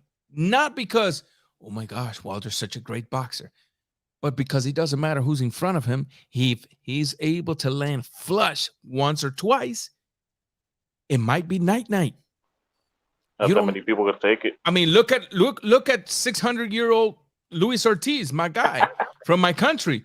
He was schooling Wilder for 2 fights, schooling him, and all it took was that night. So I think, to be honest with you, though, if these 2 fighters fought, because of the inability to defend a right hand, I think Wilder puts AJ to sleep. Because of AJ's inability to defend a right hand. Guys, if you guys notice, I don't want to sound like I'm the only one that's seen this. I'm pretty sure you guys have seen this. When you look at AJ fighting and a right hand is coming, it's like a deer on a headlight. Oh, shoot. What's next? It's like he sees that hand coming in slow motion. He goes through a thought process, but still doesn't know how to defend it. Yeah, he's like traumatized already. Still doesn't know how to defend it. So I gotta give credit to Fury is that he took away that right hand automatically after one fight. You know what I mean? With that shoulder just right away. As soon as he threw it, he goes like this, or he ducks under it. So him just having that skill alone, you know what I mean, just showed. And I don't think there's anybody else that could push Wilder around like Fury does. They're not big enough for them to fucking push him around and be able to outweigh him, pressure him to be able to get tired like the way he did. You know what I mean? So that's why I think he could still knock out a lot of these dudes. You know what I mean? They say Usyk is going to outbox him. Well, many have tried to outbox him. Even Fury got knocked down twice the first fight for trying to outbox him. You know what I mean? So, and then in the second fight, what did he do? He just pressured him, outpowered him, outweighed him, and that's what took out Wilder. And look at this beautiful. Go ahead. I'm sorry. There's no. I don't think there's anybody else big enough to be able to do that to him. Look So at this he's still a beautiful top comment. contender. Look at this beautiful comment from the guy Here that we said go we again. from the guy that said we know nothing about boxing. No, actually, this is fun now. Now listen to this. Watch this. Fury just found. Everybody got to go on mute. A-Rod, you got to go. There you go. Fury just found a cheat code to beat Wilder. Maul, brawl, hit, hold, lean, headlock, and lay on him. Step back and give 1 or 2. Repeat. Sounds like Mayweather. Yeah, well, not only does that sound like Mayweather, but welcome to professional boxing, sir. Game plan. Welcome to professional boxing, sir. Everything goes until the referee steps in. And it is your opinion that this is the code? Well, let me ask you a question. Does Deontay Wilder has a set of arms on him? I believe he does. I believe he does. If Deontay feels that the referee's allowing all of this stuff, do you seriously think he's not going to try to do it back? Well, Wilder's too clean of a fighter. No, he's not, as a matter of fact. I can show you plenty of clips where Wilder's actually hammering his opponents. Hammering his opponents. And so with that being said, my man, like I said, I gave you the opportunity. I dropped the link in the chat here, giving you the opportunity to come and respectfully school us when it comes to boxing. There's the link again. But so far, nothing. So I'm gonna move on. Get caught up with a few comments. Aztec 101. What's up, man? Thank you for being here. Aztec 101. I finally found out who you were. First time you came back to my video, I was like, who is this guy? That the name sounds too familiar. Too familiar. And then I went looking for you, and you did a 20-minute video about me and Lara, and man, you were way off. But nevertheless, thank you for being here. Thank you for being here. He says, Wilder could shake the hands of Fury after the fight. Shh, that says a lot about his character. Yeah, we touched on that a little earlier. And yeah, man.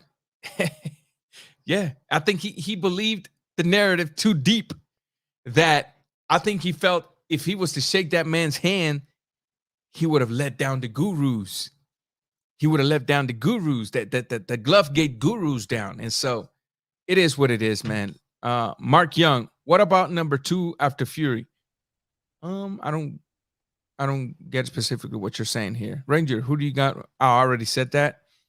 Top 3 at least, I'd say. Top 3 what? Heavyweight? No.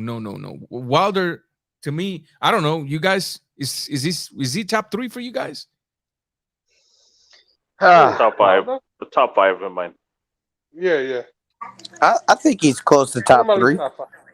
If he's not 3, he's number 4. At least top 5, I'll say. At least top 5, yeah. I'm in about the top 6 because I think this beating is I have to see. It's always something that you lose something in the ring, especially when you get a beat down like this. You always lose something of yourself, and so just like AJ, man, how is he gonna react now fighting some other guys and doubting himself or not doubting himself and stuff like that. So I say at least top 6. Okay. Let me move on to the next. Luis Ortiz is good to seems like Fury is the only one that can dodge it if he gets caught with it, still gets up. Yeah, I mean, a lot of that has to do with how massive he is. That the impact on his head may not be the same as the impact on a smaller fighter's head. And so I think that might be one of the reasons why Fury has been able to assimilate the impact of those Wilder punches as of now. Star Power Entertainment. I agree. I think Wilder is going to have a difficult time coming back mentally. Wilder needs someone that he can listen to and listen and respect. Unfortunately, let me tell you something, Star Power. Long as he keeps around with that mentality of being the king, long as he doesn't have a trainer in there that's like, yo, I'm the trainer, regardless if you're the mega star, you're going to listen to me or what? Because guess what? We all thought Malik Scott was that guy, but even Malik Scott himself said on a video, well, Wilder's stubborn. He going to be Wilder going to do what Wilder going to do. And Wilder's going to be Wilder. So as long as Wilder keeps living in that cloud, Because I don't care if you're the fighter. If you brought a coach in there, shut your mouth and listen to your coach. Shut your mouth and listen to your coach. That's it. That's simple. That's simple, to be honest with you. As long as he keeps that mentality, I don't think he's gonna be able to surpass that. Agree. You know, And not just a coach, Ranger. He needs a coach that just slap you, not to wake you up. Hey, you losing the fight, you give him a little slap, facts. and you give him instructions. He needs like a strong coach around him, not a yes dude. You know what I mean? So I mean, to touch a little bit again on as far as his reputation, I saw something I didn't like, and I actually think it's very disgusting that people were doing this. The hate towards Wilder due to the Glovegate thing grew so much. I actually saw people on the comments when they put the scene of his wife crying, talking crap about Wilder's wife. People, Wilder's wife has nothing to do with Glovegate. Wilder's wife has nothing to do with Wilder's the fighter. This is personal. That woman should not be treated in the way that we're talking about her in the comments, man. I mean, this is how much of an emotional landscape this whole Glovegate created, that people lost their heads to the point that they're willing to disrespect Wilder's wife. And I just thought that was a bit disgusting in my that's crossing the line. That's crossing the line. in my opinion. I mean, that's the internet. That's what these guys do, man. They disrespect people left and right. Exactly. But it happens on both sides, is what we're seeing. You know what I mean? Oh, no, of course. We have us that we try to take the proper neutral road of things and making things objectively. We need to call that out too, and that's what Rangers is doing right now. He's calling it out. That wasn't right. You know what I mean? No, it wasn't. Because look, at the end of the day, this kids, I mean, so Wilder's kids, they gonna see these videos. They gonna probably read these comments and see what people think about their mom. These are kids. These kids don't know no better. They're probably gonna question their mom. And let's be real. This is. I hate to admit it, but this is some grown folk talking like that, getting caught in the emotional hype. This is some grown folk talking like that from both sides. And so I just thought, I hope any of you, my subscribers, I hope y'all never get involved in that. Leave family out of this. Whatever little animosity you might have grown against Wilder because of the disgusting, putrefied, diuretically Glovegate conspiracy, leave it to Wilder the fighter, not even Wilder the fighter, the dad, the father, the man, because that's also a different aspect of Wilder. He may not be the same in front of the cameras as he is in a private life. And so I just want to leave that out there. I'm not trying to be the preacher or the counselor, but that's just a fact, guys. Fidel. Brother, ese nombre está duro. The fight was a great fight. I agree, man. I thought the fight was good as well. That's not boxing. That's sloppy fight. I get it. I get what he's saying, because I am not appreciative of the heavyweight division for the past 20 years. So I know where he's coming from. Well, Fury, I don't know what fight he was watching too, because within the clinches, Fury and Wilder were throwing uppercuts and body shots constantly. Did you see the Canelo Plant press conference? Yeah, I seen that, bro. Hey, I was just gonna ask you about that. Hey, man, let me tell you something. Plant shot that left hand, and Canelo was ready for it. I mean, he moved just enough, right? And came back with one of his own, and y'all saw it. So I'm not saying right now Canelo's gonna destroy this kid, but I'm kind of saying Canelo's gonna destroy this kid. That's just it, because this is an out of shape Canelo, and he was able to time that perfectly and come back with it. I don't know, man. And let's remember, Caleb Plant's the guy that. Well, let's put it this way. We're gonna leave that for another video, because that's a long night. That's a long one. Because we want to keep going onto this. So, Fury, in your opinion, what should Fury's next step should be? Should he fight? Is mandatory, or should he ask for an immediate Usyk fight?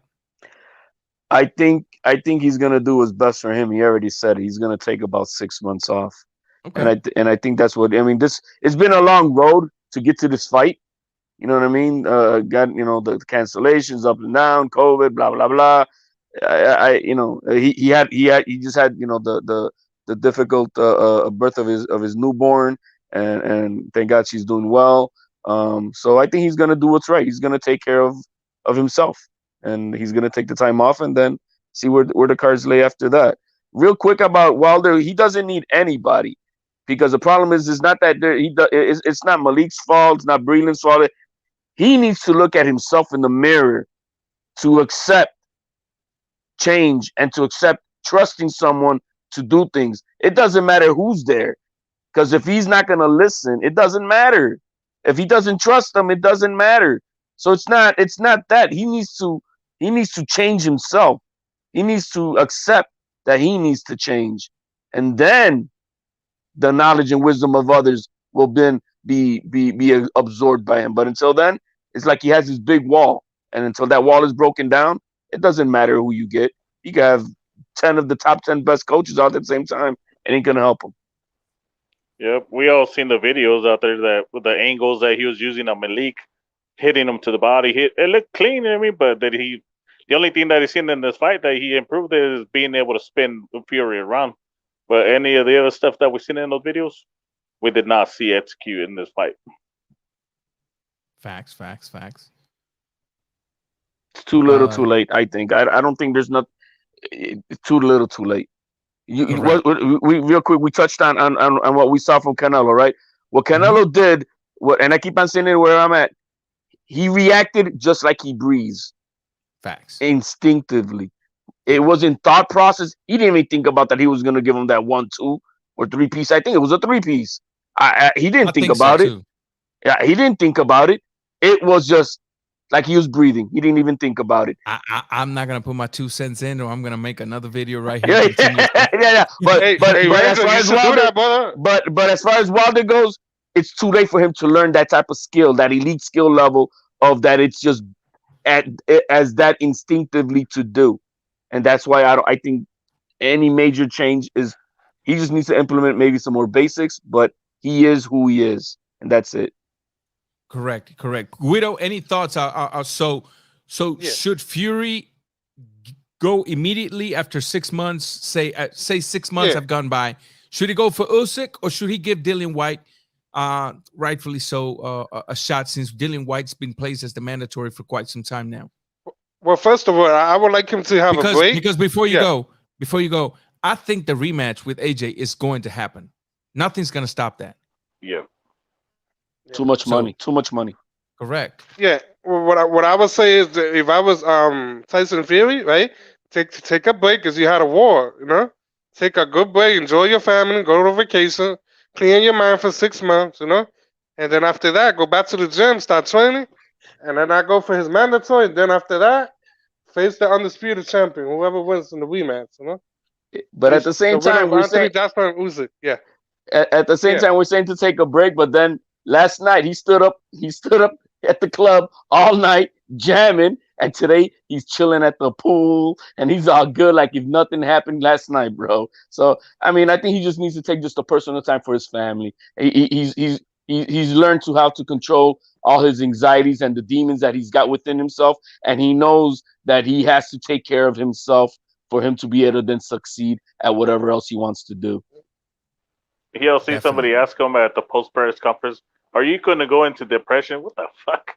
That was a disgusting question, bro. I would have been like, "Are you serious? Like, that's the best you can do here?" And I like what Bob Aaron did when that reporter was asking with the fake betting numbers. Y'all seen that part? Yeah. And so there's people need to do. I mean, the media is disgusting. To be honest with you, the media is disgusting. Did y'all catch what Andrew Ward said about Canelo? Did y'all catch that on Fight Hype? Yes, Fight Hub. My bad. Look. That's another video. That's another video. But I'm gonna quickly say this: Andre Ward needs to shut up, because although that was one of my favorite fighters, and he was very successful, I would hit him back with a Kovalev question about that first fight. Okay, good. You did good in that second one, but we all got our up and downs, and we already know where his bias lays. So, he better not come back against Canelo. Canelo is not Kovalev. And so just leave it there. I mean, I think I was of the idea, I think I did a video regarding this. I was of the idea that commentators should be retired boxers. But I also made a very clear distinction there. As long as the retired boxers have not just recently retired and still feel the urge to fight, because there's going to be bias. There's always going to be bias in the way they comment. And you see it a lot. I mean, let's be real here. Canelo, 168, 175, driving all this attention. You think Ward, being who he used to be at those divisions, you think he's just going to take that lightly? Hell no. The ego is too big. And so sometimes you have to just give yourself to boxing. Know that you're no longer an active fighter. Know that the shining lights are on that kid right now. And your job is to influence people to the truth. Now, the truth is that Canelo is crap. Well, Canelo is crap.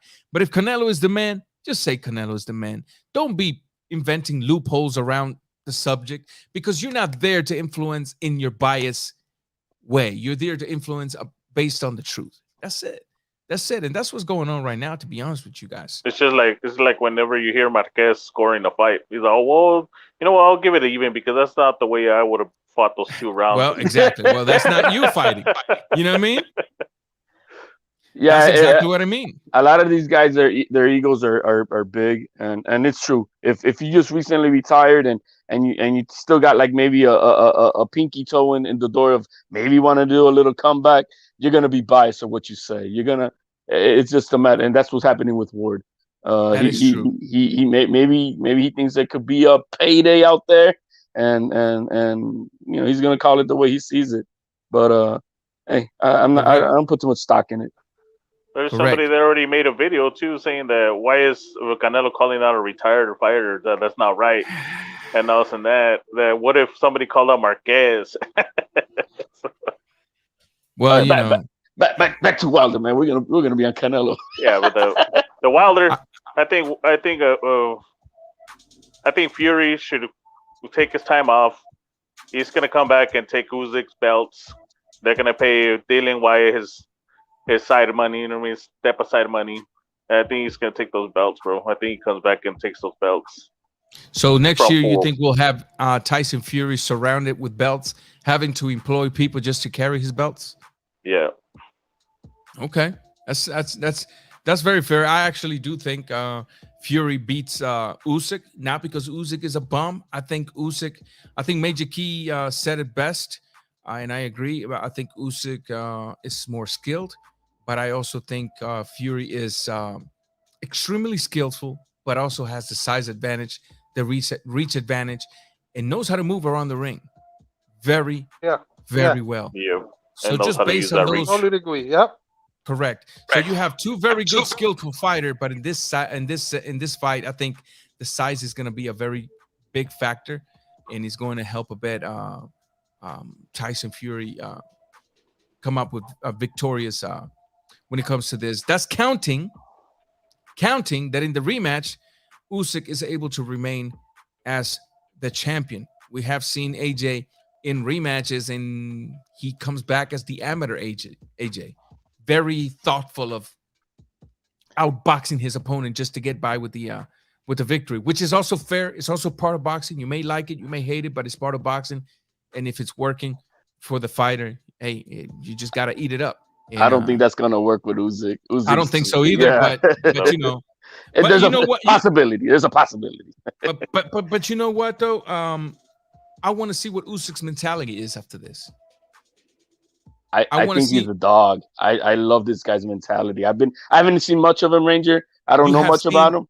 And then correct. Go ahead. No, I don't know much about him, but then I'm looking into his stuff, looking about his character, how he is, who he is, what's he about. This guy's a real deal. This guy is not. This guy's a real deal. I can appreciate and I do love that. He's ready for Tyson Fury. He does. It doesn't matter to him. It doesn't matter to him. He's got that dog mentality, and I know he's not going to be afraid. He's got no doubts in his mind about it. Yeah. Oh, I actually don't think he'll have any type of fear for Fury. What my whole when I said mentality, the glamorous is now is all upon him, because guess what? He was the man at cruiserweight. But let's be real. How many cruiserweights do you know? How much attention do you pay to the cruiserweight That's division? right. Not at Nothing. all. Right? But how much Not at all, attention is yeah. he getting now? How much attention is he getting now as the man in the heavyweight division? I want to see where that discipline remains. Remember when we were talking about the Latino fighters at the beginning? Yeah. I want. That's what I'm talking about. I want to see if he can handle the glamour life. I want to see if he can handle the shining light. I want to see if he can handle the everywhere he goes, people are laying red carpet for him. Right? That's all I want. That's all I'm saying. And nothing regarding That's a test right now. This is a test for him right now. Correct. If he passes that test, I still think he's going to lose to Fury, but he's going to be a force to be reckoned with in the heavyweight division. Even if he loses to Fury, he's still going to remain as a top heavyweight. He's going to be a force to be reckoned with. And so, we'll see what happens, guys. Hey, man, it's been excellent. It's been excellent. I thank you guys for joining me tonight. It's been fun. I know I've been absent since July. At the beginning of the video, guys, I already explained part of the reasons why. If you're new here, if you're not subscribed to me, please remember to subscribe, activate the notification bell, that little bell right there, whatever, you know how it is, and choose the option all. Give this video a thumbs up and grab the link and share it in your social media, whether it's Twitter, whether it's Facebook. It's completely up to you. Hopefully I can gather those guys for Thursday night, man. And Thursday night, we will be talking, hopefully, about these idiots. Because they don't just get to walk around after all of the stuff they said and not face any sort of consequences. Are we going to call them out by name? Are we going to call them out by name? That Thursday? Yeah, why not? Not today, though. No, not today. Not today. Thursday. Okay, I like that. El Cota, what's up, my brother? Yeah, man. But yeah, guys. Any last words before we head on out of here? We'll start with Guido, move to HLD, and then to El Chido Boxing. I just want to say I'm happy you came back, man. It's about time, brother. We're gonna just get it started, bro. It's time that we cook these foods for breakfast and lunch and dinner. You know what I mean? Yeah, man. Appreciate you know what I mean? And so I just wanted to ask you real quick. I know you gotta go. We know we gotta fight this Saturday, right? Mikey Garcia is gonna fight in the zone this Saturday.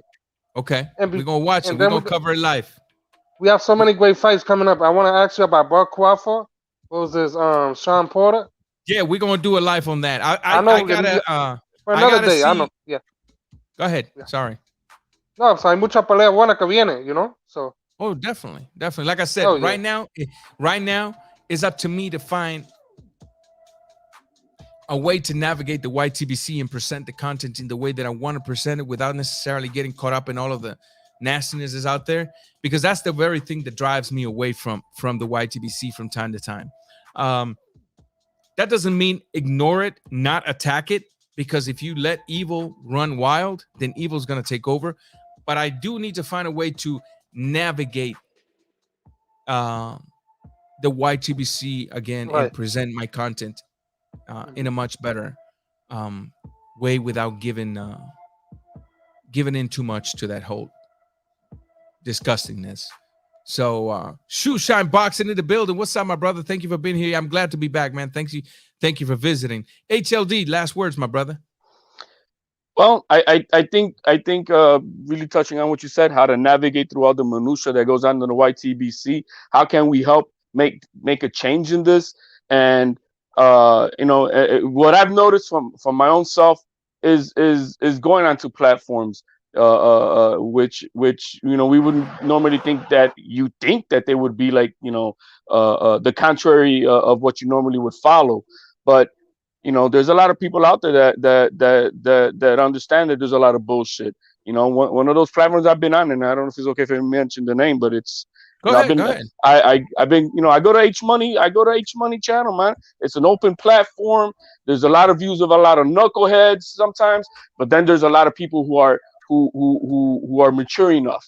And when you get that click of the maturity of speaking the truth, you know what I mean? You help grow a community not to fall into the bullshit.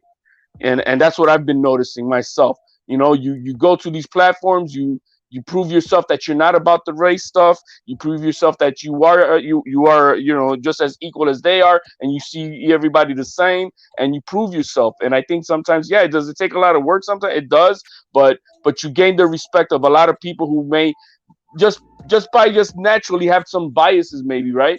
But Mhm. but by them getting to know who you are and what you are about, and then especially then when it comes to boxing, that we want to keep it boxing.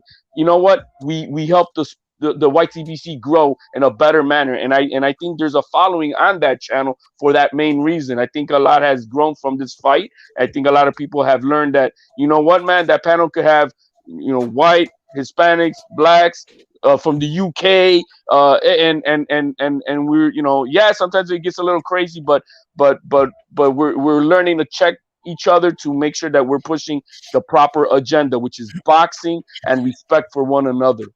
I definitely agree with that, and thank you for putting it that way, because that's solely my goal. My goal is not just to talk about boxing. My goal is also to attack the disrespect in boxing, but also do it in a respectful way, just to, because like at the end of the day, guys, society is already messed up as it is. People hate each other already enough as it is to come in here and keep adding to the hate. No, we are going to disagree. We're going to talk about our disagreement, but we're going to try to do it in a respectful manner. And if you can't agree with that, you out. That's it. We either grown folk or we fools. I'm not gonna be no fool. I don't know about you. So that's basically all I'm trying to say. Chido Boxing, what's up, brother? Any last words? Thank you for having me on, and thank you for coming back. Like, I missed your content, your Thanks, side of man. you, bro. It's always fucking good to hear the raw boxing. Thank you, man. But yeah, man, like, I drew away from the boxing. I had to take care of some familia problems, but at the same time, I think that's what drew me away. The same shit is that I was gonna get sucked into the whole drama. You know what I mean? But I was like, you know what? Maybe one day I'll come back, but that'll be later on, way later on. But I still Take your time, come around. man. I still come Take your around. time. Still go on H Money, Raw Boxing. I still comment on everybody's channel. You know what I mean? So Yeah, I'll still man. be You know, around, man. you're always welcome here. You know, anytime I'm live, man, y'all know I got to get my thoughts out first, and then the link is dropping to those that agree and disagree with me. Long as we keep it respectful, we can always have a debate. I would love to have a debate one day where we don't all agree. That's why I always have the platform open, even for those that are anti whatever I'm talking about, because I think it's healthy for people to be exposed to two sides of the coin, and then they can exercise their freedom to choose which side of the coin they want to be in. But unfortunately, every time I extend the invitation, nobody wants to jump in. But that's fine. That's fine. The proof is in the pudding. I'm not. When you come to my channel, you're not getting cussed out. You're not gonna be attacked. I'm no better than anybody, but that is one thing I do want to do different from a lot of this so-called boxing channels out there that put out certain content looking for the super chats and the Cash App donations. And so that's just, I mean, that ain't gonna be me, guys. But fellas, I want to thank you guys for being the gentlemen that you guys are. Thank you for being here tonight. Those of you that stuck with us tonight, thank you as well. I'm glad. I'm very happy that I got to talk to you guys. And like I said, Thursday night, we're gonna have a very good live stream. I'm gonna put out the live stream tomorrow, so make sure you look out for it. And as soon as you see it, click it and hit the thumbs up so YouTube can start sending the notifications out. Because of the time that I spent without doing videos, you know, the algorithm sort of ghosts my account a little bit. And so now it's time to get the algorithm to recognize my account as much as it did in the past. Anyway, so Raw Boxing TV, subscribe to my media, to my social media. As you can see here, we are out. Thank you, guys. Blessings, hermano. God bless.